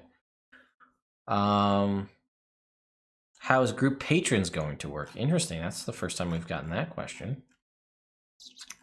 I don't have actually full list of group patrons was introduced in Rising from the Last War, the Aberrant book. Each patron comes with options, perks, and assignments. PCs and parties who follow a group patron can give each other advantage on checks a number of times per day. Your patron might be like a family or a group. Yeah, we don't really have anything of substance on the group patrons. Oath of the Crown is the only paladin with Spirit Guardians. Correct. Beast Barbarian change is real, as well as no Fireball. The Wildfire Druid, yes to both of those. Artificer spells get expanded at all, or just the spells from the book? They got all of the cantrips, Green Flame Blade, Booming Blade, Lightning Lure. Yes, we did the Wildfire Druid. We even just went over it again. Artificer, all right, so I have the armor in full. Let's go through that. Proficiency with heavy armor, proficiency with smith's tools. The following spells are added to your list: Magic Missile, Thunder Wave, Mirror Image, Shatter, Hypnotic Pattern, Lightning Bolt, Fire Shield, Greater Invisibility, Pass Wall, and Wall of Force. Okay, as an action, you can turn a suit of armor you're wearing into arcane armor. It gets the following benefits. If it has a strength requirement, it is removed. It is a spellcasting focus for your artificer spells, and your armor attaches to you and can't be removed. It also expands to cover your entire body, although you can retract parts, blah, blah, blah. Okay. Armor model. You have two options. You can either choose to make a Guardian armor or an Infiltrator armor. When you attack with the weapon, from its special weapon, it uses intelligence instead of strength. You can change the armor's model, short or long rest, as long as you have smith's tools. The Guardian gets Thunder Gauntlets. Each one of the armor's gauntlets counts as a simple melee weapon while you aren't holding anything and deals D8 thunder damage on a hit. A creature hit by the gauntlet has disadvantage on attack rolls against targets other than you until the start of your next turn. The armor magically emits a distracting pulse when the creature attacks anyone else. And then Defensive Field. As a bonus action, you can gain temporary hit points equal to your level in this class, replacing any temporary hit points you already have. You then lose those temporary hit points if you doff the armor. You can use this bonus action a number of times equal to your proficiency bonus per long rest. Infiltrator gets Lightning Launcher. A gem-like node appears on one of your armored fists or on your chest. It counts as a simple ranged weapon with a normal range of 90 feet and a long range of 300 feet. It deals a d6 lightning damage on a hit. Once on each of your turns, when you hit a creature, you can deal an extra d6 lightning damage to that target. Your walking speed increases by 5 feet, and you have advantage on stealth checks. If the armor normally imposes disadvantage on such checks, the advantage and disadvantage cancel each other out as normal. Okay, that's what we've got there. Then we have 2 attacks at 5th level, armor modification at 9th level. Okay, the armor now counts as separate items for the purposes of infused items. Armor, the chest piece, boots, helmet, and the armor special weapon. Each one of those can bear one of your infusions, and the infusion transfers over if you change your armor's model with the armor model feature. In addition, the maximum number of items you can infuse at once increases by 2, but they must be part of your armor. And then you get perfected armor at 15. You get additional benefits. Guardian. When a huge or smaller creature you can see ends its turn within 30 feet of you, you can use your reaction to magically force the creature to make a strength save equal to your spell save DC, pulling the creature up to 30 feet toward you to an unoccupied space. If the pull puts the target within 5 feet of you, you can make a melee attack as part of the reaction, proficiency bonus times per long rest. Or the Infiltrator. Any creature that takes lightning damage from your lightning launcher glimmers with magical light until the start of your next turn. The glimmering creature sheds dim light in a 5-foot radius and has disadvantage on attack rolls against you as the lightning jolts it as if it attacks you. In addition, the next attack roll against it has advantage, and if the attack hits, the target takes an extra d6 lightning damage. There is our armor Artificer in full. Okay, and I think I've got Wildfire Druid right here. We already covered the spells. Looks like the Wildfire Spirit is pretty much the same. This one, the document that I was reading said 2d8 from 2d10. This says 2d6 for the summon. It does 2d6 fire damage when it's summoned. Let's see, a 6. The bond increases whenever you cast a spell that deals damage or restores hit points with your Wildfire Druid or Spirit Summon. Roll a d8. Gain a bonus equal to the number rolled of damage on the healing. In addition, when you cast a spell with a range of other than self, you can originate it from your spirit. Cauterizing Flames at 10. When a small or larger creature dies within 30 feet of you or your Wildfire Spirit, a harmless spectral flame springs forth from the creature's space and flickers for a minute. When a creature you can see enters that space, you can use a reaction to extinguish the spectral flame there and either heal the creature or deal fire damage to it, either 2d10 plus your wisdom mod. Reactions, proficiency bonus times per long rest, and then Blazing Revival. If the spirit is within 120 feet of you when you're reduced to 0 hit points and thereby fall unconscious, you can cause the spirit to drop to 0 hit points and then regain half your hit points immediately, rise to your feet once per long rest. That's what that says. Okay. What else do we got?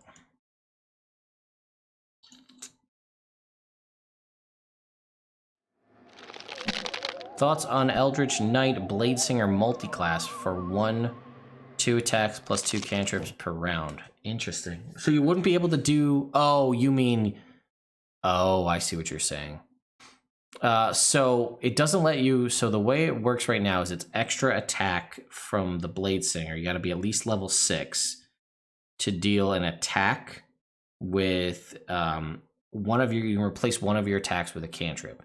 So you'd basically have to go at least 6 levels into Bladesinger, and then if you want to do more attacks, you'd have to do pretty much the rest of your levels in Fighter. And then I guess you could... Because you get the War Magic, right, where you can cast a cantrip and then do a bonus action attack. So if you had 11 levels in Fighter, combining the two would let you, in theory, make a cantrip and then 2 attacks. If you had that's a funky combination. I'd have to think about that a little more. Is it actually viable to be a summoner now? Well, we don't have any of the full information on the summoning spells, so possibly. Yes, we've gone over the clerics. Psionic Sorcerer, yes, we went over it in full. Ked covered the Channel Divinity, yes, I did. Sorcerer spell list. I don't have the Sorcerer's expanded spell list, which is kind of annoying. I have the expanded spell list for every other class but Sorcerer. So I can't really speak to that, which is unfortunate. So I don't know. We went over Astral Self. We covered Path of the Beast. Covered Astral Monk. Did the leaks show the Tasha's Astral Self Monk and compared to the UA? Yes, we did. We covered that in full. So the new Font of Magic stuff was kept. No, I went over what we did see that was kept, which was the 2 new spell options, and then the option to basically use get an extra ability. And then I think 1 or 2 of them, so the Clockwork, I think it might have been the Clockwork one, let you cast spells for sorcery points. Oh wait, here it is, Clockwork.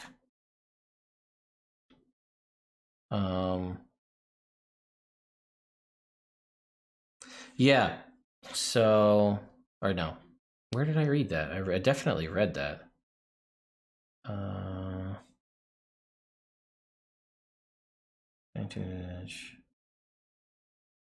Maybe it was the Aberrant Mind had an ability that let you do that.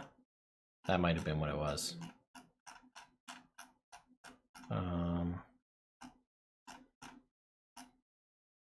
Hang on. Let me find it. One sec. Oh boy. All the way at the top. Oh yeah, it's the 6th level feature. That's what it was. 6th level feature for the Aberrant Mind. When you cast any spell of 1st level or higher from your Psionic Spells feature, you can expend sorcery points to not use a spell slot. That's what it was.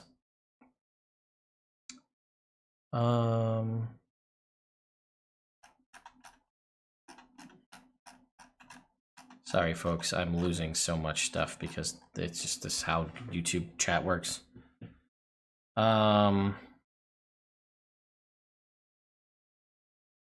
Side die is basically it's basically just a pool of d6s to use for things. It's not at all like what it was.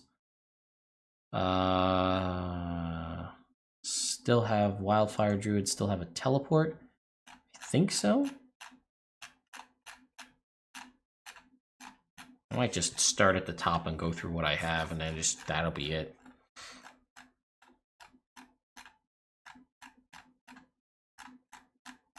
Come on.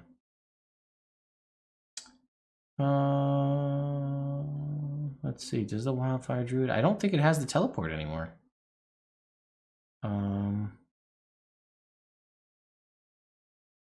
You know what? I don't have the Wildfire Spirits stat block, and I think that's where the teleport was housed. Did Circle of Stars.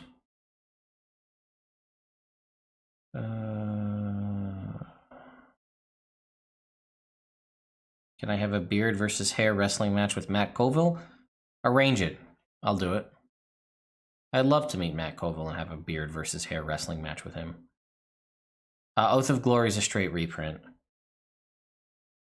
I received screenshots from people. That's where I got the leaks from.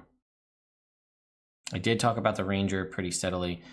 Do rogues get steady aim? Yes. Okay, so that's something we didn't talk about.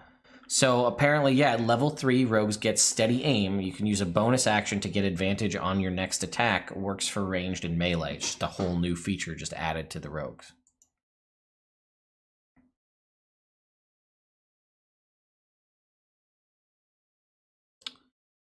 Okay.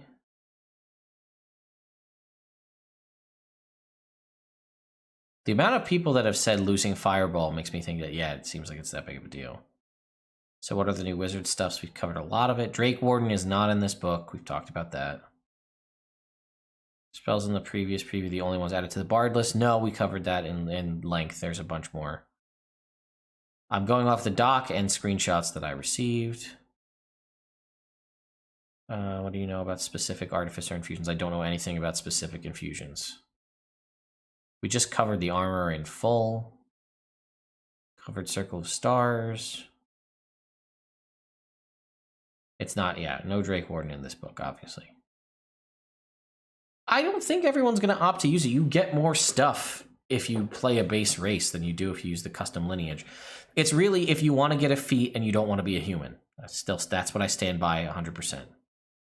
Am I going to post my rework of the Ranger? Yeah, although now it seems kind of silly considering all of the changes that they've made. I don't know if it's really worth it on my end to do that. Maybe. I want to post it on the DM's Guild. That's been my whole thing. My patrons have seen it for a while.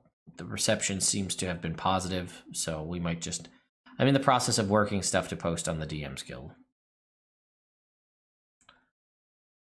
Take any of the new feats for your Bladesinger, and how do you feel about the changes made to Bladesinger? I'm probably gonna, if Jordan's down with it, I'll probably just use them. I've got a 4 proficiency bonus right now, so that means I get 4 blade songs per long rest. We've very rarely been in a scenario where I've needed to use more than one, maybe both blade songs in a day, maybe 2, maybe 3. So 4 per long rest is usually fine for me. That should be fine. And then being able to green flame blade and then attack. Because at this point, we are level 10. So my green flame blade would be like my normal damage plus a d8 fire damage, plus it could jump to somebody else, and then I could follow up with another attack and a hasted action. That's a lot. So I'm on board with that. Is the link to the Google Doc anywhere? Yeah, in the Reddit thread that I've been talking about from the start. Skill expert is changed by versus practice expert. I don't know. I assume it's the same, just a change in the name. No, I don't know what. I don't remember what Eldritch Armor was. So, what will you be interested in playing from what I know so far? You know, I haven't really ever wanted to play a sorcerer.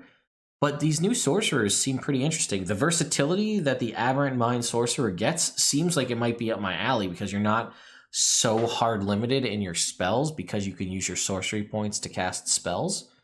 That's something new that I would probably be interested in. I haven't really ever been super interested in the druid either, and the Wildfire druid seems like it could be fun, although I have to reread the new updated version of the Stars druid. That could be fun. I'm not super interested in either of the fighters. I've always wanted to play a rogue. We've discussed that immensely. Soul Knife looks like it could be pretty interesting. So is Phantom, which I do have in full. We could talk about that.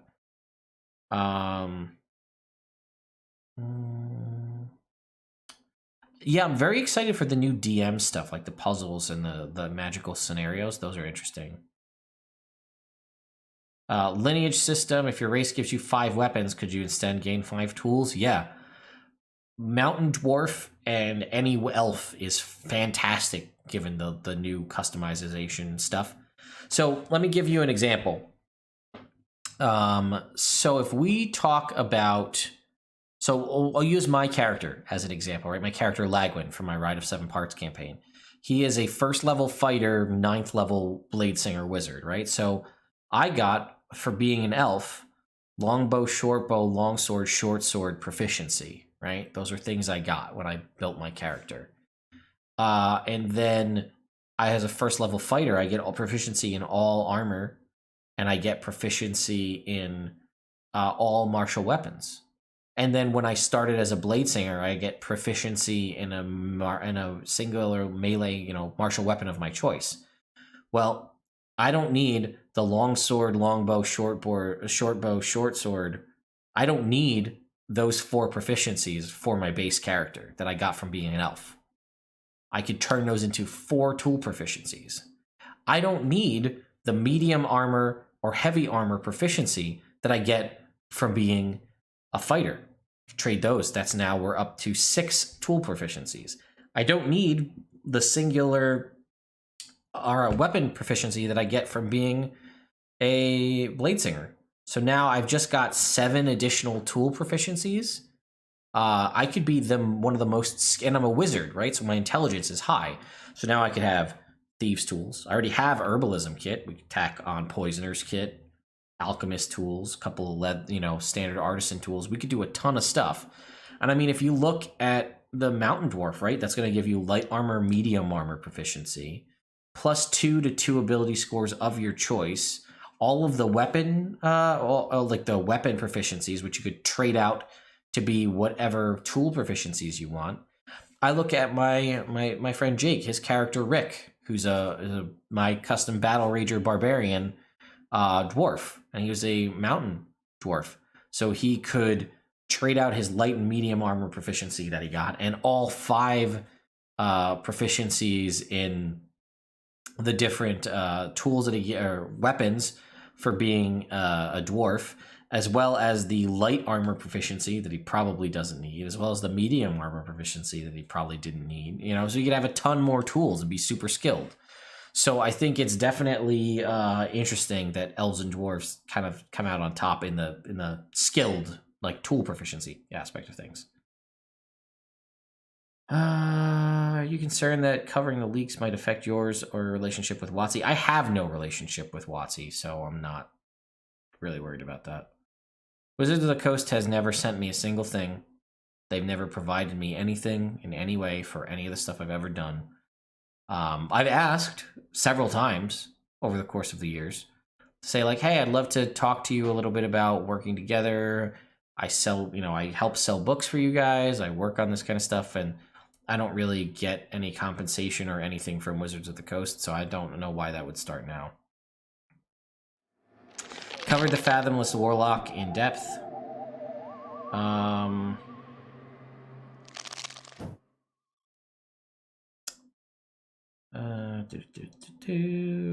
Keep it going. Thank you, everybody who's joined, follows. 700 people right now. I'm blown away. This is insane. I've never dreamed I would ever be streaming to 700 people. I wish I could get the same amount of streams over on Twitch so I could get a Twitch partnership too, which, by the way, I do stream on Twitch every Tuesday and Wednesday. Twitch.tv/nerdimmersion. We stream gameplay, like D&D gameplay. So that's an option for you. Okay, let's keep going.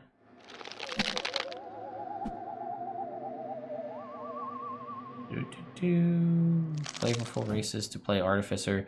I mean, based on what I was just talking about with the Dwarf, I'd say a Dwarf is a great flavor race for Artificer because you could get even more tools if you don't need the weapon proficiencies. We talked a lot about the Ranger variants already. Spell versatility, confirmed dead, yes. How about a new Warlock Pact Boot? Pact of the Talisman is in there. It's kind of a weird one, though. Not as great as it used to be, I don't think.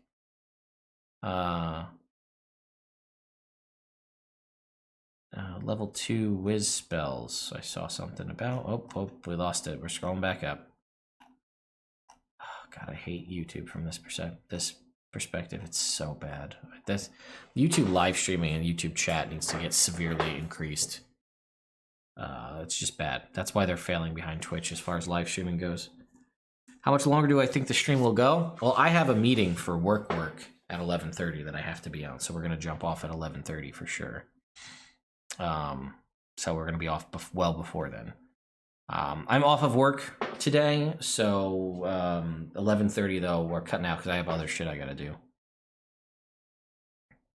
How does the Bladesinger extra cantrip work with Eldritch Blast? You could, in theory, if you're a Warlock, or if you have Eldritch Blast, you could attack Eldritch Blast for one of your 2 attacks as extra attack, and then do another attack. I've gone over a lot of stuff.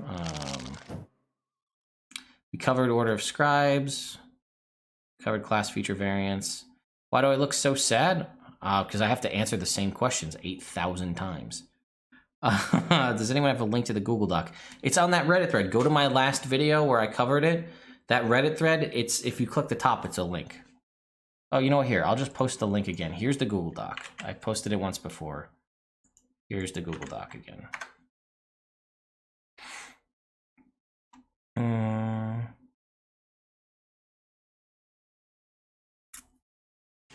No, it's light out, so the lighting's better, so you might have a better opportunity to look at how tired I am. Twilight domain is slightly different than what's on D&D Beyond. Anyone know a rough timestamp of when he touched Circle of Stars? No. Speaking of Matt Colville, did you ever review? I have it. I have not reviewed it. I would like to do it. I just need time. Do you have a favorite reveal? Again, I'm really leaning towards the changes to the Aberrant Sorcerer. I like it a lot. Oh, there was a thing. They added a new fighting style. I think that is like, they added new fighting styles. We talked about most of those, but I think they also, so we talked about blind fighting, right? That's a fighting style. We talked about that. Interception is a new fighting style. When a creature you can see hits a target other than you within 5 feet of you with an attack, you can use your reaction to reduce the damage to the target by a d10 plus your proficiency bonus. You must be wielding a shield or simple martial weapon to use this, so you can kind of like knock it out of the way. They added superior technique. You learn 1 maneuver of your choice from those listed from the Battlemaster archetype. It uses strength or dexterity. You get 1 superiority die, which is a d6. The die is used to fuel your maneuver. Superiority die is expended when you use it. You regain your expended superiority die when you finish a short or long rest. We talked about the thrown weapon one, and then there's unarmed fighting. Your unarmed strikes deal bludgeoning damage equal to a d6 plus your strength mod on a hit. If you aren't wielding any weapons or a shield, when you make that attack roll, the d6 becomes a d8. At the start of each of your turns, you can deal a d4 bludgeoning damage to one creature grappled by you. So that's something to consider, right? That's the fighting style. That's a new fighting style option. We didn't talk about that yet, so thought that would be. And it looks like Fighting Initiate is an option in Tasha's Cauldron of Everything. So Fighting Initiate means you could get that fighting style to boost your unarmed strikes up if you wanted. Which is good, because the fact that you can't be an unarmed fighter unless you want to be a monk sucks. Because that's like a thing people like to do. They like to be a brawler and get in there with the fisticuffs. So that makes sense. And there was a new Battlemaster maneuver, I think, that was called, that was some sort of aiming-based one. Snipe, that's what it's called. Snipe from the Unearthed Arcana is now called Quick Toss and only works for thrown weapons. Okay. Oh, here, because I can see it physically pains you to keep repeating. We've covered that extensively. Thank you, Nathan. I do appreciate it. Yeah, I really need I've got a video for that button too. I really haven't gotten around to that. But hey, at least I switched it up. I like this little fun, spooky overlay we have for Halloween with the little pop-ups on the bottom. That's the kind of stuff I want. I like where the overlay is interactive and like things tie into it. I think it's really cool. No new real. We covered magic items a little bit. I don't know about steady aim other than what I've discussed already. Do we know about Wild Talent and Tower of Iron Will? It looks like the psionic feats are cut completely. The confirmed list of new feats, which I do have, I can give to you here. Let me get to it. Artificer Initiate, Chef, Crusher, Eldritch Adept, Fey Touched, Fighting Initiate, Gunner, Metamagic Adept, Piercer, Poisoner, Shadow Touched, Skill Expert, Slasher, Telekinetic, Telepathic. That is the confirmed only new feats we're going to get. What specifically did you get from screenshots that isn't in the doc? Just the doc pretty much gives you high-level stuff, doesn't spell it out. It's just screenshots of things from Fantasy Grounds, where they're just like, here is the class, and it spells it's all of the class features as written, as you would see them in the book, compared to like the doc giving you just the high-level breakdown. Like, this is what it gives you, blah blah blah blah blah. This is like here with all the flavor text and the tables and everything. We did the channel divinity already. Custom lineage allows racial feats, assumingly. We don't know if it allows racial feats, so that's the tricky part. We covered Scribes, Druid. I don't have anything on session 0 really, so I can't really help you there. You know, I don't remember. I remember I was very upset in the Astral Monk video, and I remember people have still been yelling at me about that for months after I made that Astral, that very hyperbolic, it's the worst thing ever, the new monk. And I really am kind of indifferent to it, but the hyperbole made the video explode. So I don't really remember why I was so upset, but when I just read through it now, I didn't seem like super upset about it. Okay. I have about 20 minutes, we'll say 20 to 25 minutes left before I cut this. I don't know if it's just, it might be, maybe it is just racial. Maybe it is just racial. You guys might be right. I don't remember. I think it's just, you're right, it might just be racial proficiencies, but either way, the stuff I was most of the stuff that I was describing is fine, because I'd be swapping out all those racial stuffs. You know, I don't remember. Let's see if we have it. It might just be racial. You're probably right. That seems right.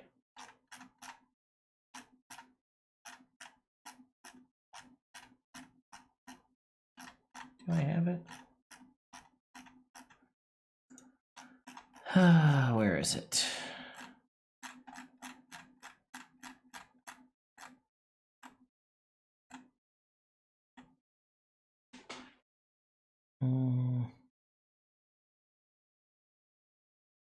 Let's look at this lineage system here. Oh, well, according to the Google Doc, it says the lineage system removes racial prerequisites for feats. So that might be the answer to the question that we had. So I guess that could mean you could take any racial feat for your custom lineage if you wanted.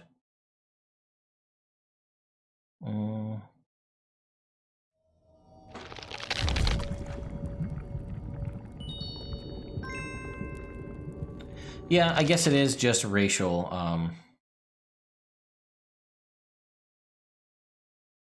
So I think it is just racial swaps. My bad.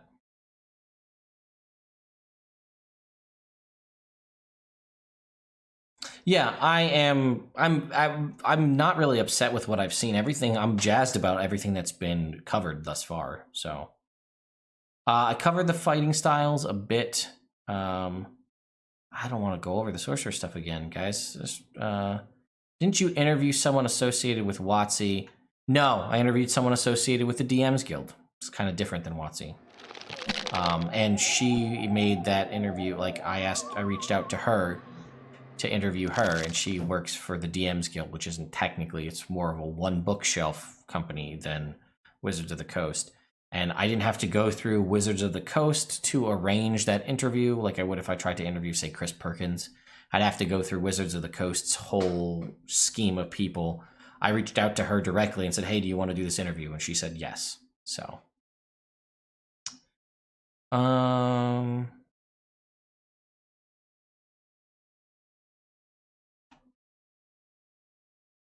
yeah, I mean, whatever.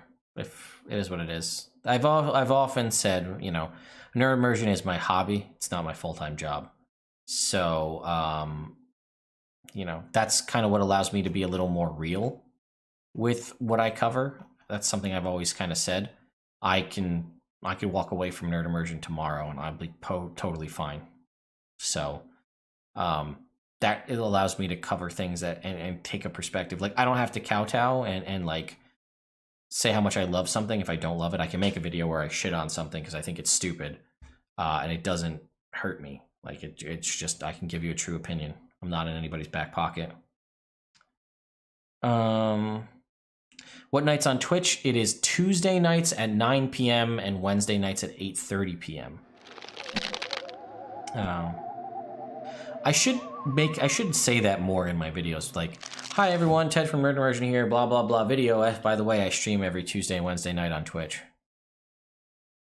Is your homebrew world campaign or pre-made module? It's my homebrew world on Tuesdays. Wednesdays, it's Jordan with the silent PH in the middle running it. I get to be a player. And the Forgotten Realms version of the 2nd edition module, Rod of 7 Parts. Paladins did get an updated spell list. It's not too many things, but it's better. It is 10:56 a.m. for me right now. Again, by the time you hear that, it probably won't be, but I'm doing good. Thank you, Roman Rickley. Thoughts on the new feats? They're good. I'm excited to use them. I want to swap some characters that I already have, swap feats for the new ones. Don't have anything on the sidekick system, unfortunately.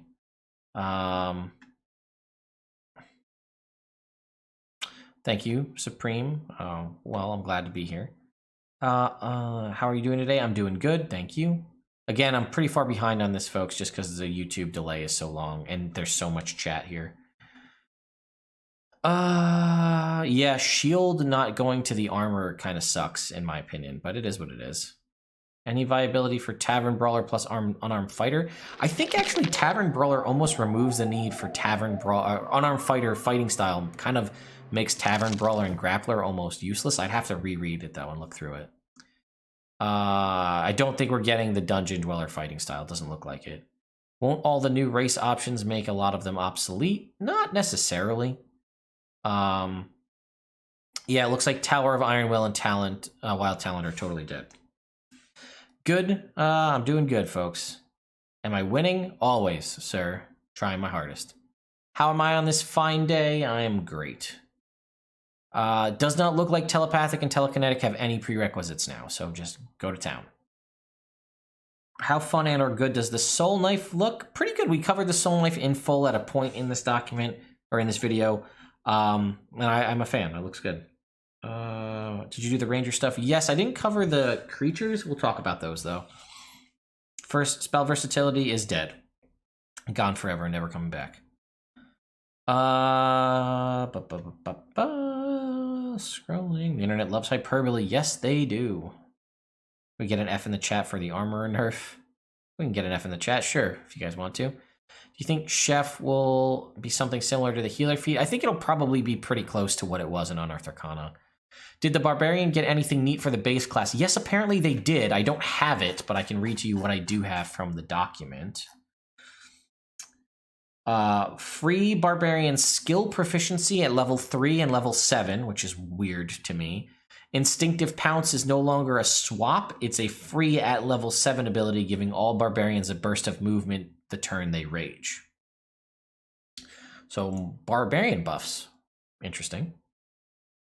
Bladesinger changes, yeah. I was a little on the fence about it, but yeah, I guess Bladesinger buffs, they are buffs in the long run, and I am a fan of those. Tandem Tactician, yeah, is gone, so is Tracker. Probably did they screw over the Ranger? It seems like it's better, honestly. What? Oh wait, I thought I was caught up. Oh man, there's the Fs. I'm almost caught up to chat. Okay, here we go. Catching up. I'm feeling good, guys. I'm catching up to the chat. When I catch up to current, that always makes me feel good. It usually takes me 3 hours to get there. We're at 2 hours, so I'm about an hour ahead of things right now. Will you be making all these new changes in your own game? Yes, I will. I think I want to, because I want to we're coming up to the end of my campaign on Tuesdays. But this will be a good, hey, does anybody, I'm just going to give everybody the blanket, do you want to change anything? These are the new options. And then when we start the new campaign after that, then they'll have that from the beginning. The spirit summon, all of the summon spells made it in one form or another. I think I like the sorcerer spells, sorcerer subclasses a lot, actually, and I don't love sorcerer. So that's a good sign that the subclasses have caught my interest. Yeah, WotC is a double-edged sword. I don't disagree with that. I'm on Eastern time, folks. 11 a.m. Eastern as of right now. Hello, Dr. Doom. Welcome all the way from Latveria. If you play any monster as a sidekick, what would it be? Flumph, hands down. I live in New York. I'm doing fine, Super Blobfish. Thank you for asking. Do you think they removed shield training, tandem tactician, and tracker? Yes, they did. I think shield training seems like the weirdest one. I thought that would have been it is kind of broken and gives some good abilities for different classes, but I didn't think it was that bad. Nothing on group patrons. I don't have really anything on new Eldritch Invocations. I love the Poisoner feat. I have a guy who made poisons in my evil campaign that I play in. He is a poisoner, and I would love to get that feat for him. Do you have any idea what the new spells are going to be in the new book? Yes, we covered the new spells in the link to the article that I covered. Sorcerer might have gotten an expanded spell list. I don't have it. That's the only one I don't have. Top 5 favorite cleric domains. Tempest, Light, Forge, Grave,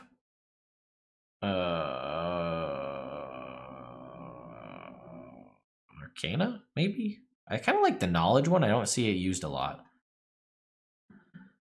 Spell versatility is dead. What is this spam about? Is F's in the chat? That was what was going on.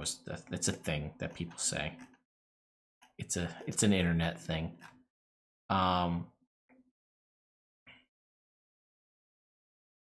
Lurker in the Deep got replaced with Fathomless. We covered that in full at the start. Armor did lose shield. Yep. Poisoner feat. Again, I'm a fan of it. Do we have any idea about new invocations? Sadly, no. I did Bladesinger several times. Changes to Clockwork, Sorcerer. We didn't do Clockwork, actually. We could take a look at Clockwork.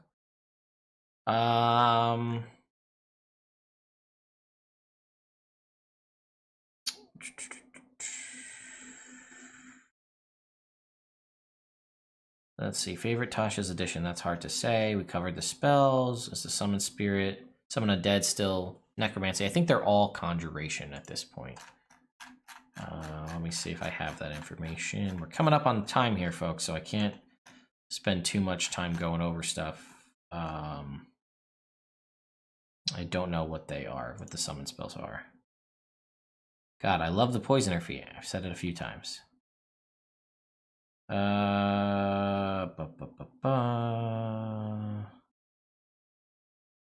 Slasher, Piercer, and Crusher did make it in. I covered one of the rogue subclasses, not both. I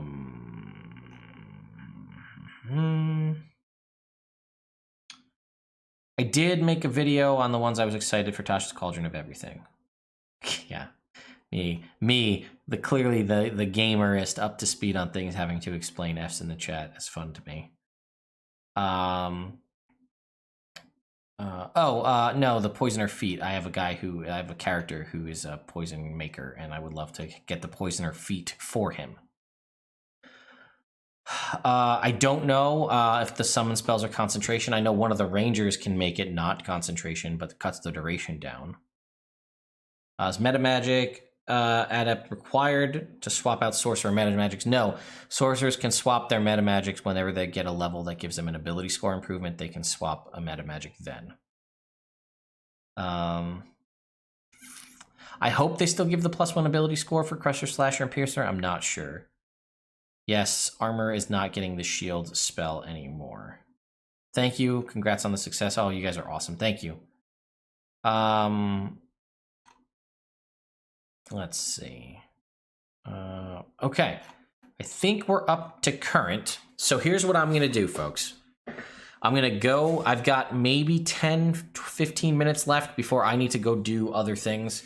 As much fun as it's been hanging out with all of you guys for 2 hours, I've not made any videos for today. But I made a 2-hour live stream, so I think I cut myself a little bit of slack. But I have to go to the lumberyard. I have to go to the home center. I have to start tearing down walls next door to make new walls. I got a lot of shit going on that I gotta do. So, yeah, that's kind of what's going on. So I have a lot of work to do. I have an entire set of built-in shelving to make over here because I'm buying all new furniture for over there. So I have to do all of those things. It is dead. Spell versatility is dead. I'm pretty sure it says that on multiple spots in the document. I thought it did. Depending on what... if you spell versatility in the beginning says it's there, but then I think it says that it's dead shortly after that.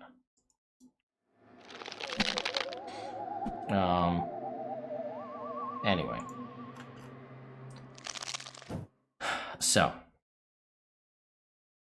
Wow, guys, people have been watching me since the Sword Coast Adventures Guide video. Damn, that's a long time ago. Yeah, I can make some videos. Actually, an animation company reached out to me recently to make like a short animation video covering some of like my like talk about some of my characters that were kind of goofy when I did my character video, and like I would do the voiceover and they would do like a short animatic, like an animatic of like encounters with my characters, which could be fun. Okay, so here's what I'm gonna do, folks. I'm gonna tell you this now. I'm going to start at the top of the document and kind of just do a quick scale of my leaks that I have and go from top to bottom and talk about anything that I don't think we've covered, and then I'm going to stop it. So I'm probably not going to get a chance to answer your questions. I just want to put that out there, okay? Start at the top. I'm going to go through until I run out of time, and then I'll have to go, okay? So here we go. I do appreciate everything. Here we go. Going to the top. We covered Aberrant Mind Sorcerer in full, so we're scrolling past that. We talked about the Stars Druid and the different things that the Stars Druid could do, right? Scrolling past that. We talked about the Deft Explorer feature for the Ranger. We talked about the Favored Foes feature for the Ranger. We talked about the additional Ranger spells, the new Ranger fighting styles, the spellcasting focus they're going to get, the Primal Awareness replacement for Primeval Awareness. We talked about their martial versatility and their Nature's Veil feature. We did not talk about their companions. So it says, as an alternative to a Beastmaster can take below a form of a special beast instead. You magically summon a primal beast. It's kind of cut off, so I'll have to guess what I can get here. The beast is friendly to you and your companions, obeys your commands. Choose its stat block from the beast of land, sea, or air. It uses your proficiency bonus in several places. You also determine the kind of animal it is, choosing a kind appropriate for the stat block. Whatever you choose, the beast bears primal markings indicating its mystical origin. In combat, it acts during your turn. It can move and use its reaction on its own, but the only action it makes is the dodge action, unless you take a bonus action on your turn to command it to take another action. This action can be one in its stat block or some other action. You can also sacrifice one of your attacks when you take the attack action to command the beast to take the attack action. If you're incapacitated, the beast can take any action of its choice, not just the dodge action. Important note there. Typically, it's for an Artificer, it says you can use your bonus action to command it to do one of, to take an attack action, right? You can also set bonus action to command it to take any other action. This can be one in its stat block or otherwise. However, it also gives you the opportunity to use a bonus action to have it attack and sacrifice one of your own attacks to have it attack. So that's more versatility there. If the beast has died within the last hour, you can use an action to touch it and expend a spell slot of first level or higher. The beast returns to life after 1 minute with all of its hit points restored. When you finish a long rest, you can summon a different beast. The beast appears in an unoccupied space within 5 feet. You choose its stat block. If you already have a beast of this feature, it vanishes and the new one appears. It also vanishes if you die. All right, so I do have the templates, right? So Beast of the Land gets 13 plus proficiency bonus in natural armor. It has, let's see, charge. If it moves at least 20 feet straight towards a target and hits it with a maul attack on the same turn, it does an extra d6 slashing damage. If the target is a creature, it must succeed on a DC, a strength saving throw, be knocked prone. You add your proficiency bonus to any ability check or saving throw that the beast makes.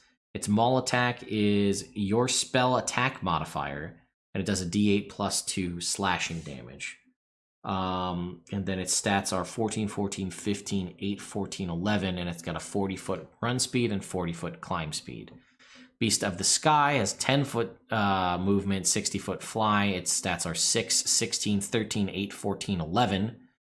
It has flyby. It has the same thing where it adds its proficiency bonus, and its attack is attack modifier to hit, a d4 plus 3 damage. And then the Beast of the Sea is 5-foot land, 60-foot sea movement, 14, 14, 15, 8, 14, 11. That's the same as the land one.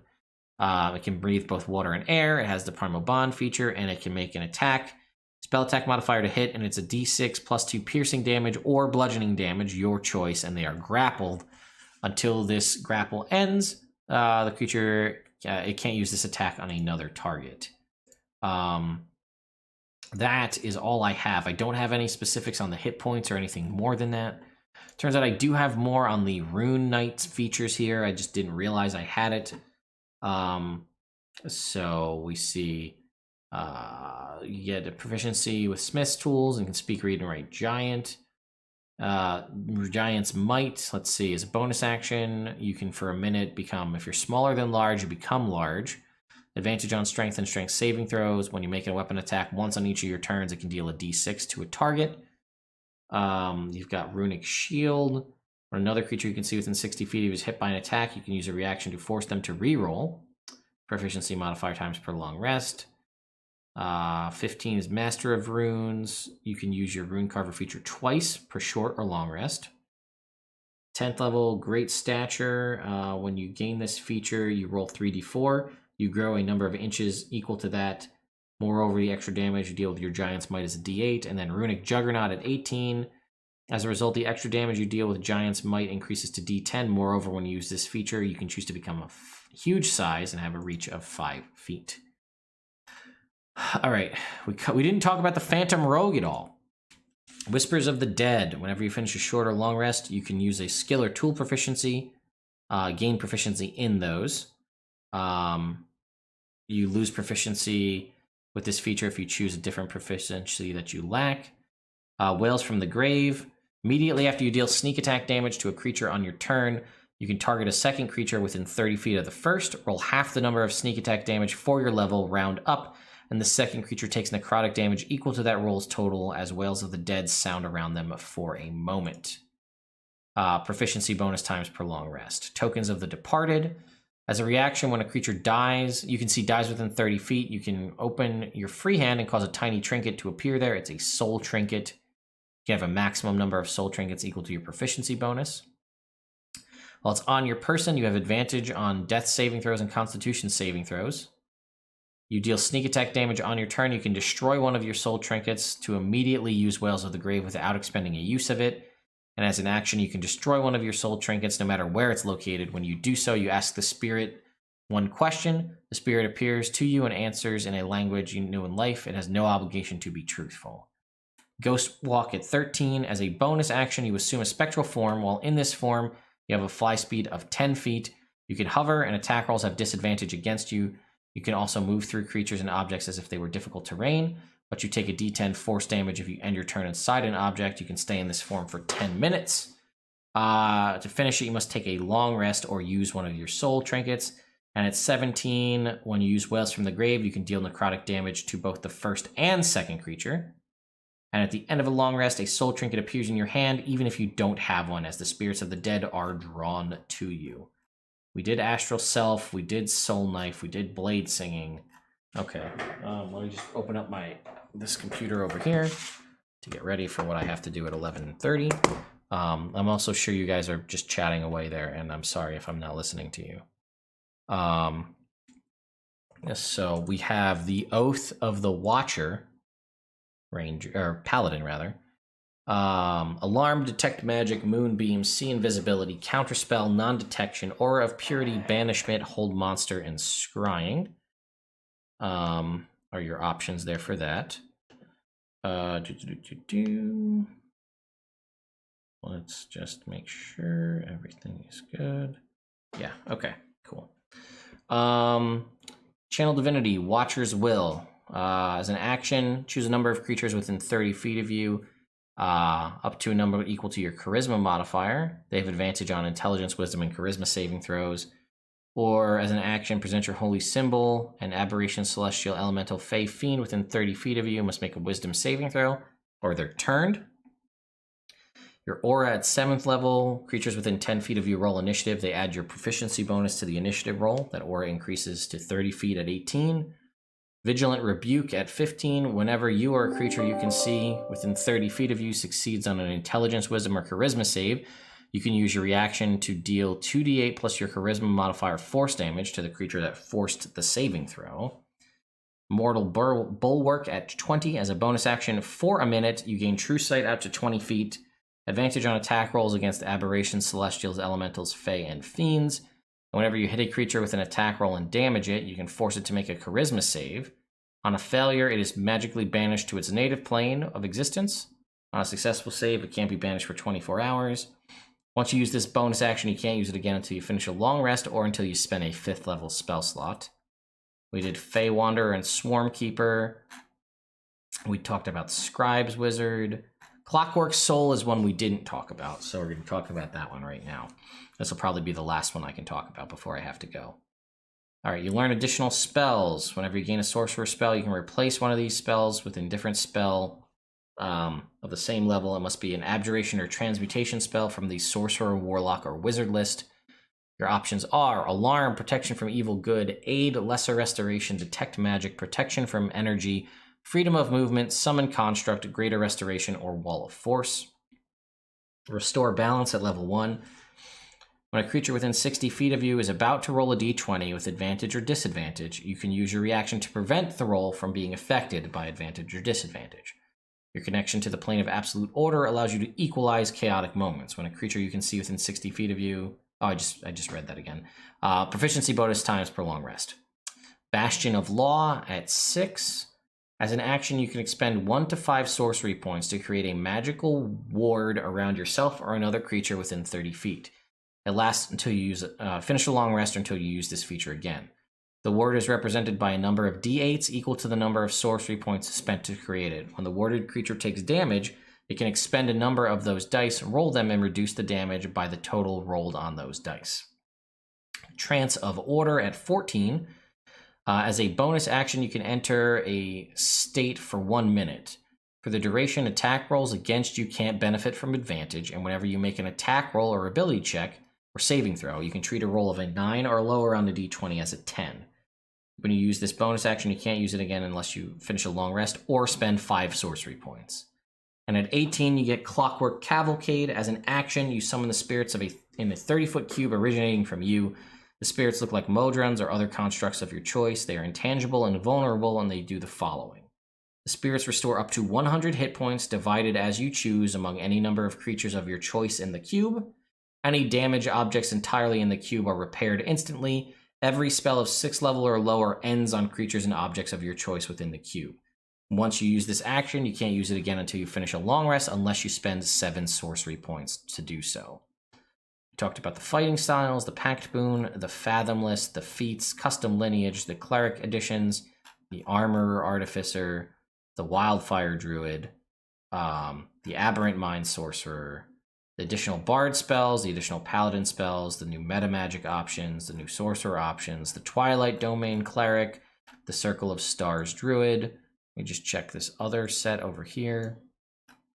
Pact Boon, Circle of Stars, Fathomless, Feats, Custom Lineage, Clockwork Soul, Cleric Spells, Armorer, Wildfire Druid, Aberrant Mind, spell casting features for Artificers, nothing crazy there. Fighting styles, Warlock spells, Wizard spells, Druid spells, Paladin spells, Bard spells, Meta Magic options. Boom! Covered every single thing that I had from the leaks. Whew. That was rapid fire, folks. That's what I got. So I have to go. I have to do things for regular work. I also will be on the night shift starting tomorrow as we're getting hurricane mixed with a snowstorm, which has never happened before in the history of New York weather. So that's fun. So I'll be working night shifts starting Friday the 30th until everyone's power is restored. So you'll see videos from me. I don't know with what frequency, but I'll be working. And I really appreciate all 500 to 700 of you who came out for this live stream. I probably won't live stream again today, though I might. Maybe I'll do some Baldur's Gate 3 stuff later if I have some time. But yeah, I will be attempting to possibly make some videos today if I can swing it. Or as a reminder, my 50K giveaway is still going on. You can find that on all the social medias and pretty much every video description from late to win fun, cool things like these custom Nerd Immersion. That's not a good one because it's darker. There you go. These custom Nerd Immersion hex chests. That's also not a great one to look at. See if I have a better one. This will do it.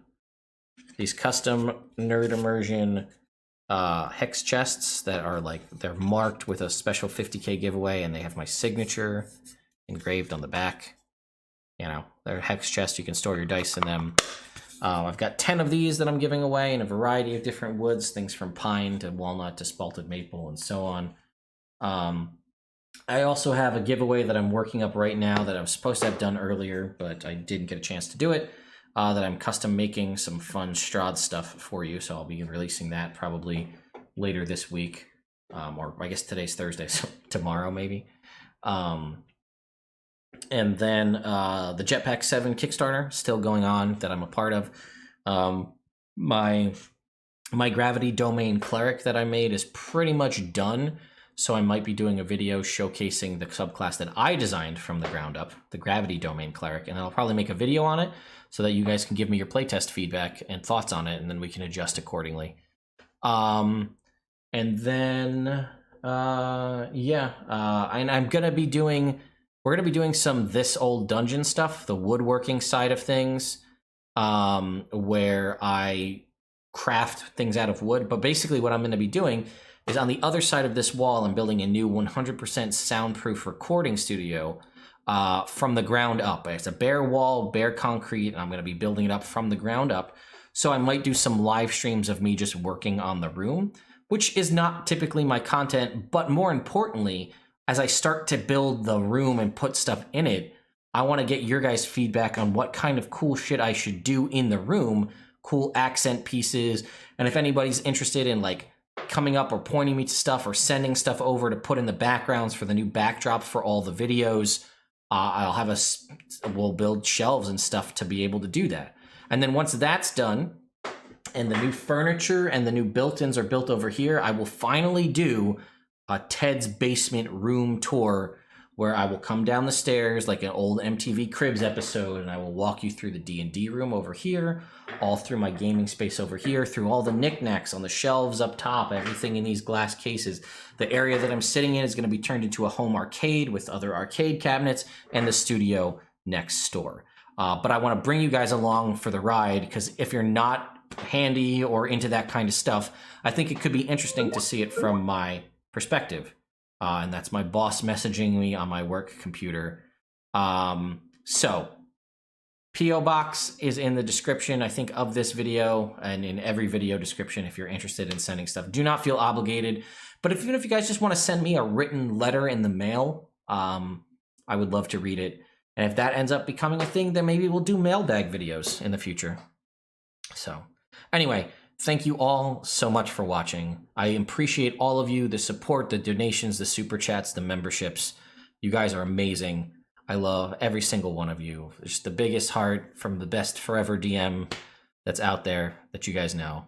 Barbecue sauce was amazing, by the way. I made pulled chicken with it on Tuesday night. The barbecue sauce was fantastic. I loved it. It was amazing. Anyway, thank you all so much for watching. I'll see you next time.